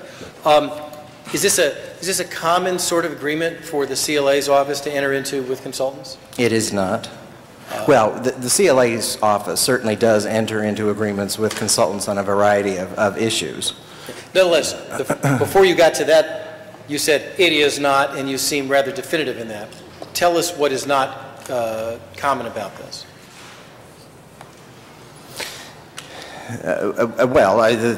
To my knowledge, the CLA's office hasn't entered into, a contract with a department head transitioning out. But whether it be issues on the consent decree, whether it be issues on redistricting or the census, I mean, the concept of the CLA contracting for consultants is common. So it's happened before with respect to the consent decree. It's happened with respect to, I guess, Mr. Ely and other folks on redistricting, on the census, on subject matters that are squarely within the subject of what city government does: streets, roads, bridges, parks, trees, animals. Can you think of a contract, a precedent for this in the city, in the CLA's office? The anti-gang violence programs? Are any of those? Yes, anti-gang violence programs. The CLA has a contract for? We are in the process of processing that through, and that report actually should be released very shortly. Yes, and as Mr. Smith said, Playa Vista, and overseeing, well, currently and over the years, we've had a number of contracts on consultants with Playa Vista. Okay. Mr. Rosendahl? Thank you, Mr. President. Appreciate this opportunity. Would you explain again why we're doing this? Well, we're doing this, I think we're taking advantage of Mr. Stuckey's expertise, not only with the city, but with other jurisdictions in community development and community outreach and in animal services. Mr.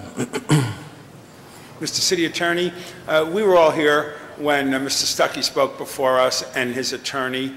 Do you have any sense of what that was all about? And could this basically be what we call a nuisance thing, getting rid of without litigation and other issues? Is there any underlying situation that we should be aware of?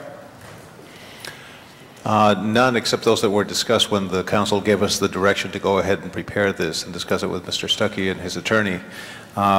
Essentially, those types of concerns surrounded his short tenure with the department, the experiences that he had, the untoward experiences that he had, that he was subjected to, not by the city, but as part of the employment, or as a result of that employment. Those are the considerations, as I understand it, that led to the instructions that we received. Is somebody from personnel here? I don't believe so. Well, maybe one of you could answer this. When he applied for this job, didn't he have his eyes open, and didn't he look around? Didn't he know he had a mayor that was in a re-election mode, that's subject to at will? And didn't he know there were activists and there were all kinds of other issues in the community? Wasn't he briefed enough to know the job he was getting into? I can't answer that. I can speculate, but it would be speculation on my part. So, final legislative analyst there. Bottom line is the man served a year in this position, and it's an at-will position, correct? That's correct. And this ongoing contract, is this something to assist the new general manager? Depending upon what information is presented by Mr. Stuckey, that may very well be useful to the new general manager. Well, colleagues, I know there's a lot of folks who are going to vote for this. I'm going to vote against it. I think he had a perfect opportunity when he decided to come to work for us to know all the ups and downs of the situation. He served 1 year. He did a good job. But God knows the private sector that watches this, you spend 1 year on a job, you don't get that kind of strategy going out the door. So I'm against it. Thank you. Thank you, Mr. Rosendahl. Mr. Zine, to be followed by Mr. Cardenas. Thank you. Chair, I'm not going to put you on the hot seat because this really isn't something that you need to be in the hot seat for. Simply, what we're doing is putting a position for him and paying him $50,000 to have this matter go away. My question is, when you sit down with him, and normally we have a job when the person fits the job, it appears to me we're going to create a job, mold a job for Mr. Stuckey to do for the $50,000 he's going to receive. I've been on the record saying that I'm against it. I personally had a conversation with Mr. Stuckey before he took the position, explaining the hazards, explaining the situations that happened to the former general manager, the protests that took place, the issue of people very passionate about animals and how they take their aggression out on animal service personnel. So in my conscience, in my mind, and in my heart, Mr. Stuckey came in this with wide eyes knowing exactly what the situation was. So I discount the fact that this is something unusual. It's unusual for a city employee to go through this situation. Nevertheless, it has happened in the past, and maybe the new general manager will happen to him. And I don't wish it to happen to him, but I understand how sometimes these things happen. What he is going to do, and just clarify this, is going to have a desk, an office, or something with no staff and be given a task, and that'll go to you, come to the council, go to committee, and then it ends. And the time frame on that, if you could just explain that briefly. Well, the time frame is about 12 weeks total. The report would be submitted to me and obviously to the council, and it's obviously entirely up to the council how that's handled, you know, through the committee and council process at that time. There will be a specific task letter. Again, some of the issues that at least I, in my experience here, would like some feedback on. For instance, sitting in the administrative oversight committees for the animal reg facilities, there's a perception in the community that if you take your animal to one of our facilities to get spayed or neutered, they leave with a disease. So the public does not like to come to city facilities for spay and neuter. That's an issue that needs to be addressed, whether it's substantive or whether it's perception. That's an issue that needs to be addressed, and that's something I'd like to hear from Mr. Stuckey on. How we market our pet adoption programs, obviously spay and neuter and pet adoptions are material to the issue of no-kill. We can't have a no-kill policy if pets are not being adopted and spay and neuter programs are not working. That's a program I'd like Mr. Stuckey to address. With the City of Charlotte and with the Urban League in North Carolina and in other positions, he has been very much involved at assistant city manager level with community outreach and developing community programs, and whether that's related to animal services or broader issues, those are issues I'd like Mr. Stuckey to address. So my intent going through this is to, at the end of the day, get a report that actually has some good solid information that this council can use going forward in developing some of the programs that it wants to see accomplished. And if Mr. Stuckey submits a report that's 4 lines and he doesn't feel well or he's sick or anything, this is not paid for performing a specific function with a specific goal other than give me a report, and the subjectivity of that report could be a comprehensive report or it could be 1 page of information. So there's really no judge. In other words, you're not getting paid for the substance, you're just getting paid to do the project. What if he goes off sick for 6 months or 3 months or 2 months? I mean, is there any kind of condition to say you've got to produce a comprehensive report with some meat, or can it just be whatever and that's it? If I may, the contract requires that the payment is tied to the production and delivery of a report acceptable to the CLA. In order to obtain a report that's acceptable to the CLA, the contract also requires that the CLA and he meet, confer, and come up with a work program so that he knows in advance what that report is supposed to address and what it's supposed to contain, format, etc. So he doesn't get paid unless the report is acceptable. But he gets paid $10,000 up front. No, he gets he doesn't get paid the $10,000 for the report. He gets 20 and 20 Before the report's 20 up front and 20 after 30 days. Before the report's submitted. He gets 20 before the report's submitted. Correct. So he could basically say, thank you for the 20, I don't wish to complete anything, and walk away. And there's nothing else we can do. I don't know that I would conclude, if we were in that situation, I would be back here suggesting we talk to the city attorney about that. The contract is to deliver a report. And then that report will come to this body? Yes. Will that be public? Almost. Yes. Will that report then go to the public? Yes. Okay, thank you. Thank you, Mr. Cardenas, and then Mr. Weiss for a second time. Basically, there is performance language in this contract. There is. Right? Yes. It's not just a one-liner saying, we're going to give you 50 grand, we hope you come back with a report. Correct. Okay, it's much more comprehensive than that. That's right. Thank you. Who is the CLA? My time, please. Who is the CLA? Yeah, who's the CLA? What's the CLA do? We're talking to the people of Los Angeles, not to ourselves. No offense. I mean, CLA, we use these acronyms around here all the time. I just want to go through a little dialogue about who the CLA is. Well, sure. Well, the Chief Legislative Analyst Office is an office that supports the council in, in essentially any areas that the council needs its support on. Okay, and you have staff, professional staff, who a lot of them have gone to college, or they have expertise and practical experience and degrees and all that stuff, and those are the kinds of folks you have working for you? Yeah, most of my staff has advanced degrees, actually. Okay. So basically they analyze things and they give us advice so that us as policymakers can make decisions. Correct. And do they work directly under or for the mayor or the council, or who does the CLA answer to technically? Well, my staff answers to me, and I answer to all 15 of you. Okay. Who asked you to get involved in this particular process here that we're talking about, item number 41, regarding Gurdon Stuckey and this contract? Well, when the issue arose, several council members, discussed what various options are, and as I would do, I responded with what your options are. Okay. So going back to what the CLA does, basically you provide a service to the city council, a technical service, obviously quasi-legal, and then when it gets too complicated, we go to our city attorney's office and we get a lot more legal advice there and to complement what we're trying to do here, correct? Correct. And that was taken care of in this particular case? Yes. Yes. A lot of wrangling went on, a lot of thinking went on, a lot of careful scrutiny over what we're talking about here, what kind of contract we wrote up? Correct. Okay. Also, I need to ask you a frank question. Do you welcome this item? Do you welcome the support of Mr. Stuckey to complement what you're already doing in the CLA's office? I do. Thank you very much. Do you have any concerns regarding Mr. Stuckey's ability to contribute positively toward the responsibilities that we have here in this city? I do not. Okay, good.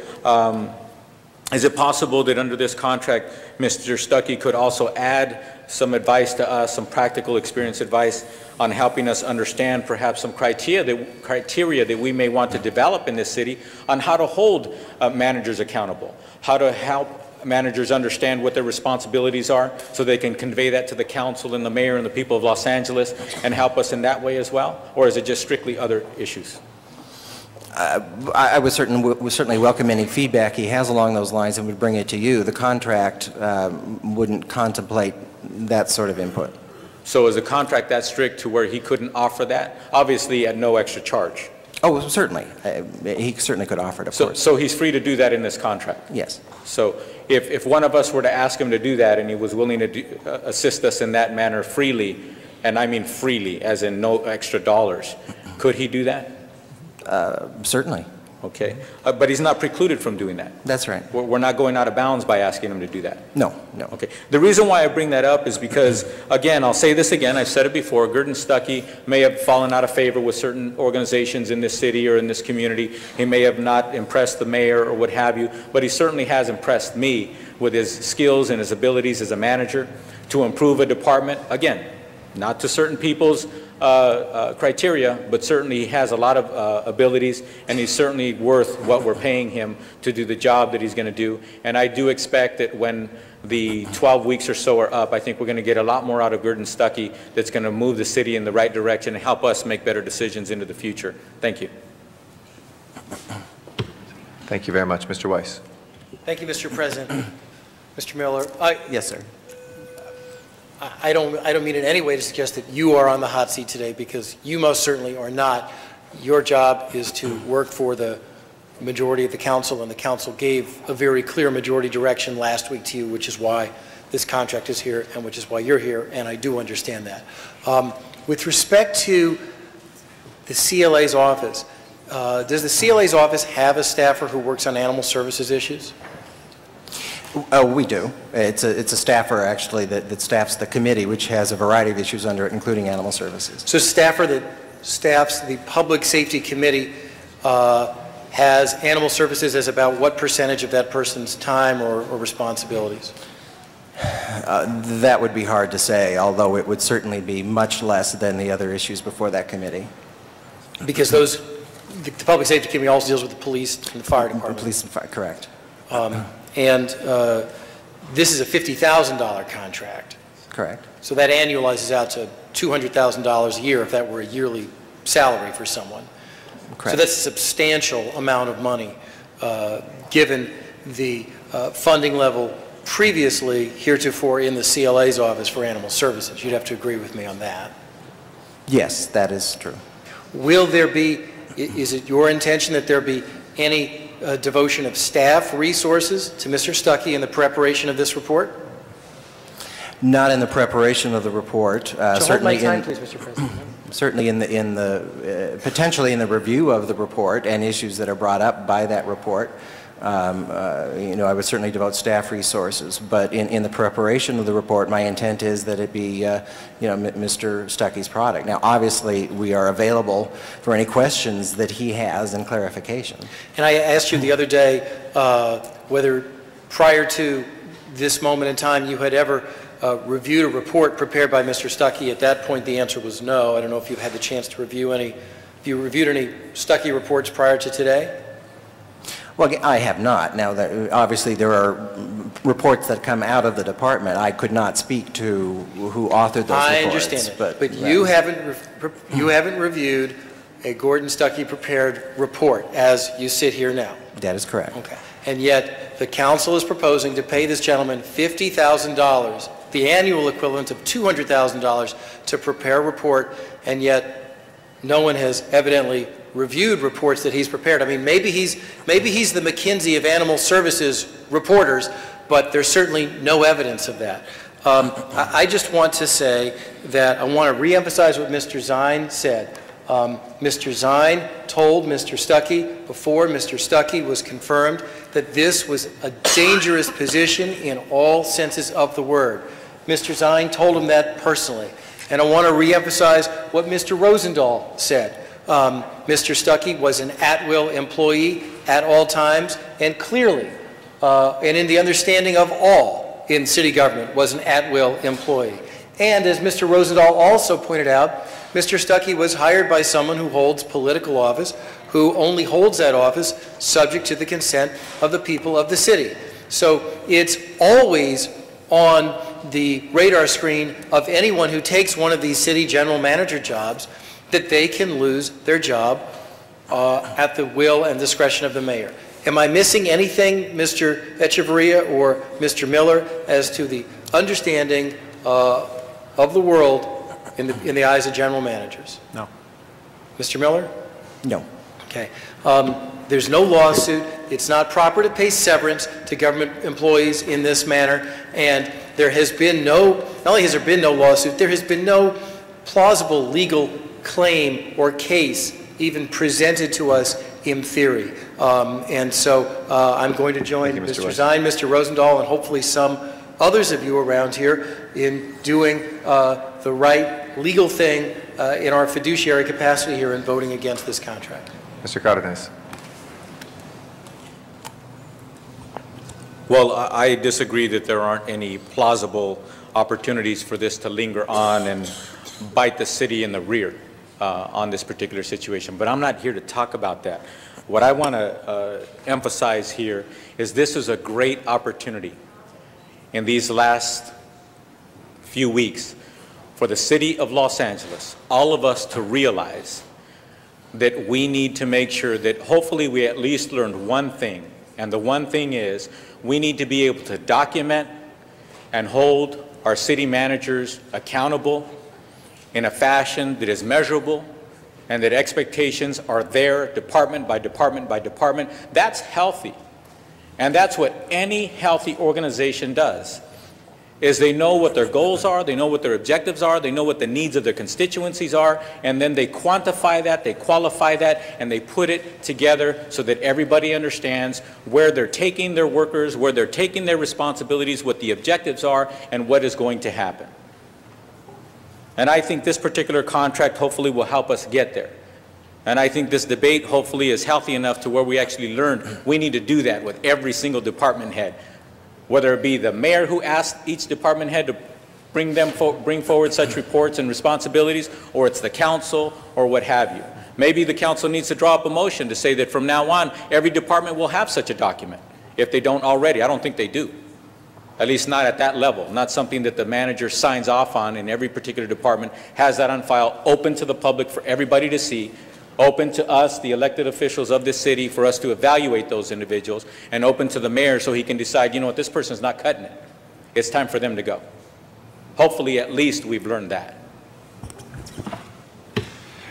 That is our last speaker. If we can please prepare the roll on the record. Excuse me, Mr. President, motion is required on this to approve the contract and to authorize the CLA to execute the contract. Is there a motion before us? Mr. Cardenas moves. Mr. Reyes seconds. Please open the roll on the contract. We're holding it open. Everybody okay? Please close the roll and tabulate the vote. 9 ayes, 3 noes. That is approved. Forthwith, please, on that. That finishes our special meeting. If we can go back to the regular meeting. Forthwith on item 11, Mr. Rosendahl, for Ms. Hahn, please, as well. Is that clear? Desk? Yes, there's motions for posting and referral. Those are posted and referred. And there are excuses on the desk. Councilmember Cardenas requests to be excused Tuesday, February 14th to leave at 12:15. That meets council policy. Okay, he is excused. Councilmember Gruhl requests to be excused Tuesday, February 14th to arrive at 11:30, and Tuesday, February 21st and the 22nd for city business. Those all meet council policy. Okay, is excused. Before we go on, Ms. Clerk, colleagues, I'm sorry. I was informed by the city attorney that item 42, which was Mr. Stuckey's withdrawal, was conditioned on the sealing of his personnel file. So we will need to reconsider that if that is the will of the body. I'm sorry, what? Item 42, the withdrawal of his appeal. I'm sorry, what item 42 on the regular agenda today, which was received and filed. What? No, just slowly. The continuing consideration of the appeal of Mr. Stuckey. Okay, and is that item before us today? It was before us. We received and filed it on the basis that he had withdrawn that. Wait. When I didn't. Was there a motion? I'm speaking very slowly. Just listen for a second. We received and filed that based on that he had withdrawn that, and it was no longer in order before us. Mr. West? We did that earlier. Mr. West?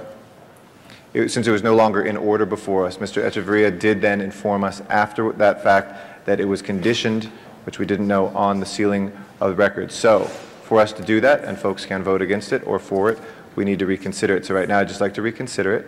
If there's no objection to that, can we please prepare the roll just on reconsideration of 42? Tabulate the vote. 12 ayes. Okay. Now it's just before us. Now the matter is before us. Now before us. Mr. Echeverria, can you please clarify to the council this point? It had been suggested by counsel, and I represented to the attorney for Mr. Stuckey, that if there was a letter withdrawing his appeal, that could be conditioned upon the personnel file being sealed. That was his request all along. I believe Mr. Parks presented that, and that would have been part of the action that you took earlier, should have been part of the action that was taken earlier. Is there any objection? Anybody wishing to be heard? Mr. Weiss? You okay? Okay. Please open the roll. Sorry, I will move that. Mr. Cardenas seconds. Please open the roll, close the roll, and tabulate the vote. 12 ayes. That is again received and filed. Thank you. And it was 16 that should have gone forthwith, not 11, if we can correct that, Madam Clerk. I think we were in the middle of excuses. Yes, there's an excuse from Councilmember Labange for city business. That would be jury duty for January 31st, February 1st, February 7th, and 8th. Motion is required on the request for the 7th. Okay. That excuse is granted. And that clears the desk. All right, announcements, anybody? Seeing Mr. Smith? Mr. Park, since he's not here, the Budget and Finance Committee will be meeting tonight in Van Nuys, rather than here at the normal appointed time at 3 o'clock City Hall. It'll be tonight at 6 o'clock at the Browdy Center. All right, Budget and Finance comes to the Valley. Mr. Reyes? Yes, I just wanted to... At 6:30. 6:30. rise and thank the committee folks who attended last night's meeting regarding a roundabout we're proposing on San Fernando and Figueroa. We have a fountain that will complement a brand new bridge that we're engineering off of Riverside Drive. It extends into the council president's district as well. We had quite a few folks attend, gave us great ideas, and again, ways in which we accentuate our bridges and connect with the LA River. And I just want to thank committee folks for attending.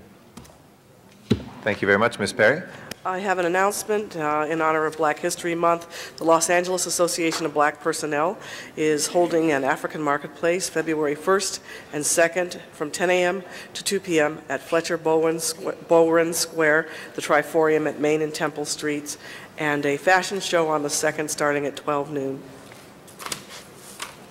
Thank you very much. Mr. Rosendahl, announcement? Yes, Mr. President, just two quick things.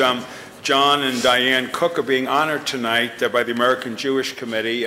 He's a terrific civic leader, and his wife's a great community activist, and it's the American Jewish Committee. And also tonight, there's a fundraiser at the Venice Marina Rotary Club, which is a real outreach program for Venice 2000, which is dealing with gangs. And I'm hoping we raise money tonight so the folks who live in the Venice area go to the Rotary Club event to help us support the Venice 2000 group. Thank you, Mr. President.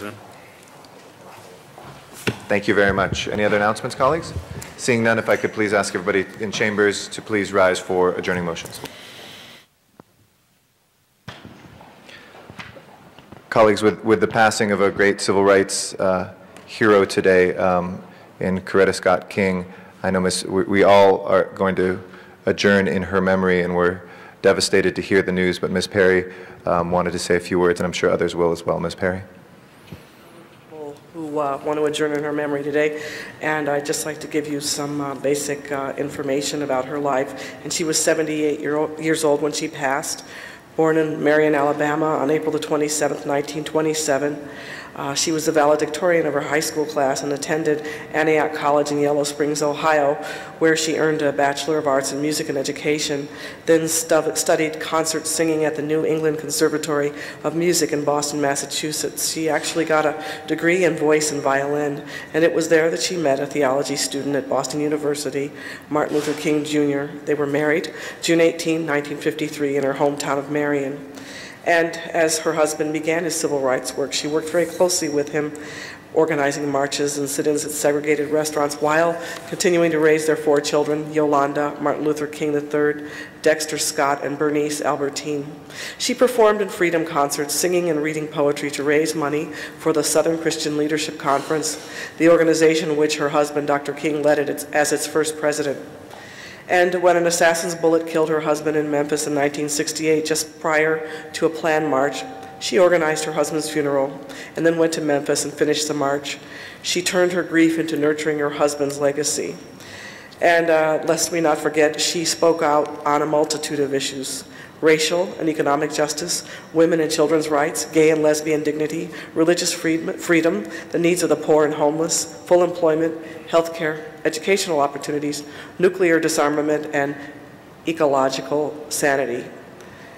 Reverend Fred Shuttlesworth, a family friend, described her as a matriarch of the movement and a patriot who stands for all of America. Mr. Rosendahl? Yes, Mr. President. I had the pleasure of knowing her in 1972. I was one of the folks around George McGovern in a very significant way. When we became the nominee, I would meet with her or talk to her once a week, and she would ask me issues about the campaign, about where the candidate was taking these issues. She was completely committed to community. We bonded, and boy, did she carry the legacy for 28 years after her husband passed, and did more for civil rights than most people will ever appreciate, besides being the matriarch. And may she rest in peace, and God bless her for all her contributions to all of us.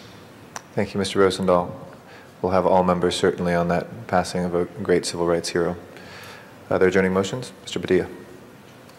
President, colleagues want to ask that we adjourn in memory of Doña Manuela Corral Gutierrez, born in Parral, Chihuahua on April 27, 1932. She was the youngest of 9 children, and from a young age, an incredible basketball player from Mexico, and went on to play for the Mexican national team.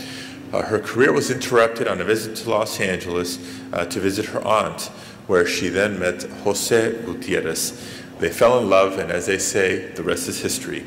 They were married for 53 years, had 1 child, Maria Gutierrez. She was in remission from non-Hodgkin's lymphoma for several months and passed away in her sleep on the morning of January 19th. I ask that we adjourn in her memory. Thank you, Mr. Padilla. Mr. Reyes. Yes, I wanted to adjourn in memory of Ann Simarusti, and I'm assuming we have not done that yet. So, Ann Simarusti, 86, of La Cañada, passed away earlier this month at the Glendale Memorial Hospital, surrounded by her family. Born in Los Angeles on June 17, 1919, she was the daughter of Lucia and Ralph Smaldino and one of 7 children. Ann grew up in the Los Angeles area, also known as Little Italy, where she met and married Pat Simarusti on June 7, 1942. In Ann's early years, she was an interior decorator for J.W. Robinson's in downtown Los Angeles. In the 1970s, Ann and Pat started the family business, the Berry Management Incorporated, which owns and operates restaurants and real estate holdings. She enjoyed working 2 days a week at Berry Management, where she took pleasure in spending time with the employees and discussing the office news. Pat and Ann Simarusti celebrate their 62nd wedding anniversary on June 7, 2004. She was a matriarch to her family and enjoyed being around them. She loved to shop and had a true passion for building and decorating, and was a true role model for her family and made them who they are today. She is survived by her 3 children, Loretta Simarusti, and her husband Richard, Lawrence Simarusti, and his wife Amalia, and Ralph Simarusti, and his wife Haley.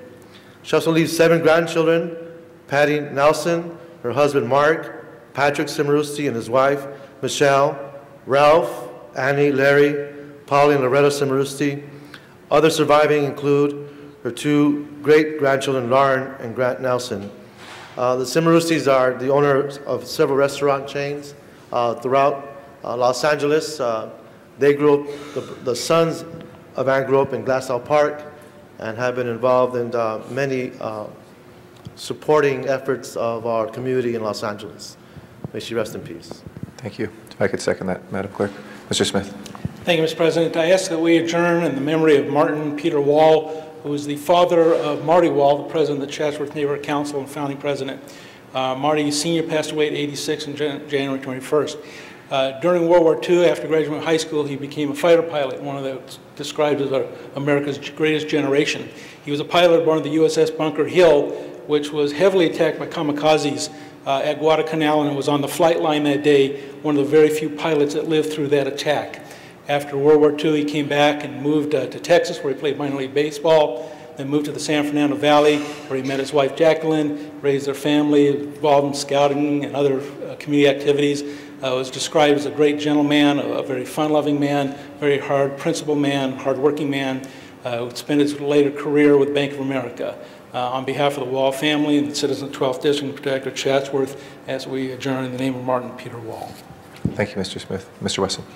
Yeah, well, thank you, Mr. President. Members, today I'd like to ask that we adjourn in the memory of Geraldine Bratton. We in the community knew her as Jerry Bratton. It's really, I can't even conceive what it would be like to lose your mother and your father within a week, which is exactly what has happened to a dear friend of many of us, Tony Nicholas.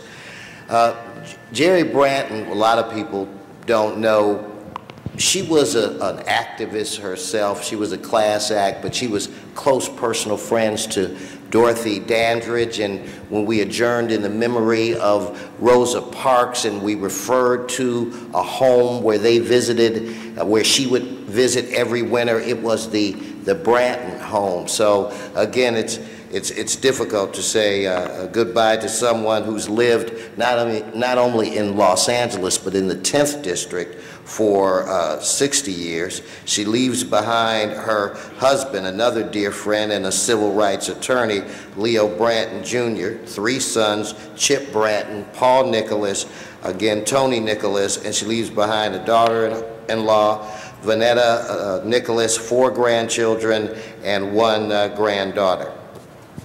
Thank you. Mr. Zine?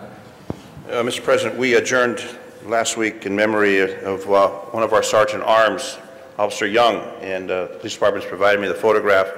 Some of you weren't aware that he had passed away. He was on his way home from work and had a heart attack, and he was one of the Sergeant Arms that we would frequently see here in council chambers, and we did adjourn in his memory. Passed away, 45 years of age, of a heart attack. May he rest in peace. Again, we did the official motion last week. Thank you very much, Mr. Zine. I'm sure some of our viewers have seen him as well on television. We appreciate that. Any other adjourning motions, Padilla? I do have one more, colleagues. Request that we adjourn on behalf of Ramona Tovar Barker, born in Los Angeles on November 22nd, 1945, the 4th and last child of Bartolo and Cruz Tovar, raised in Pacoima, and in 1989 married Leo Barker. She was involved with many community organizations and worked behind the scenes in support of low-income youth and their families. Ramona enjoyed working with Head Start children and the cause of the United Farm Workers Movement. She had a deep pride in her heritage and a strong spiritual commitment to serving those in need. She leaves behind a great legacy of unselfish love and devotion to the community of the Northeast Valley. Thank you, Mr. Padilla. Other adjourning motions, colleagues? Just for those who are watching live, we know the Police Commission will soon be ruling on the Devin Brown case, and we just make an appeal to everybody in the city to be calm and to, of course, listen to what that ruling comes down as, and we will work closely with the community no matter what the outcome is there. Madam Clerk, please call the roll. Thank you all very much. This meeting of the Los Angeles City Council is adjourned.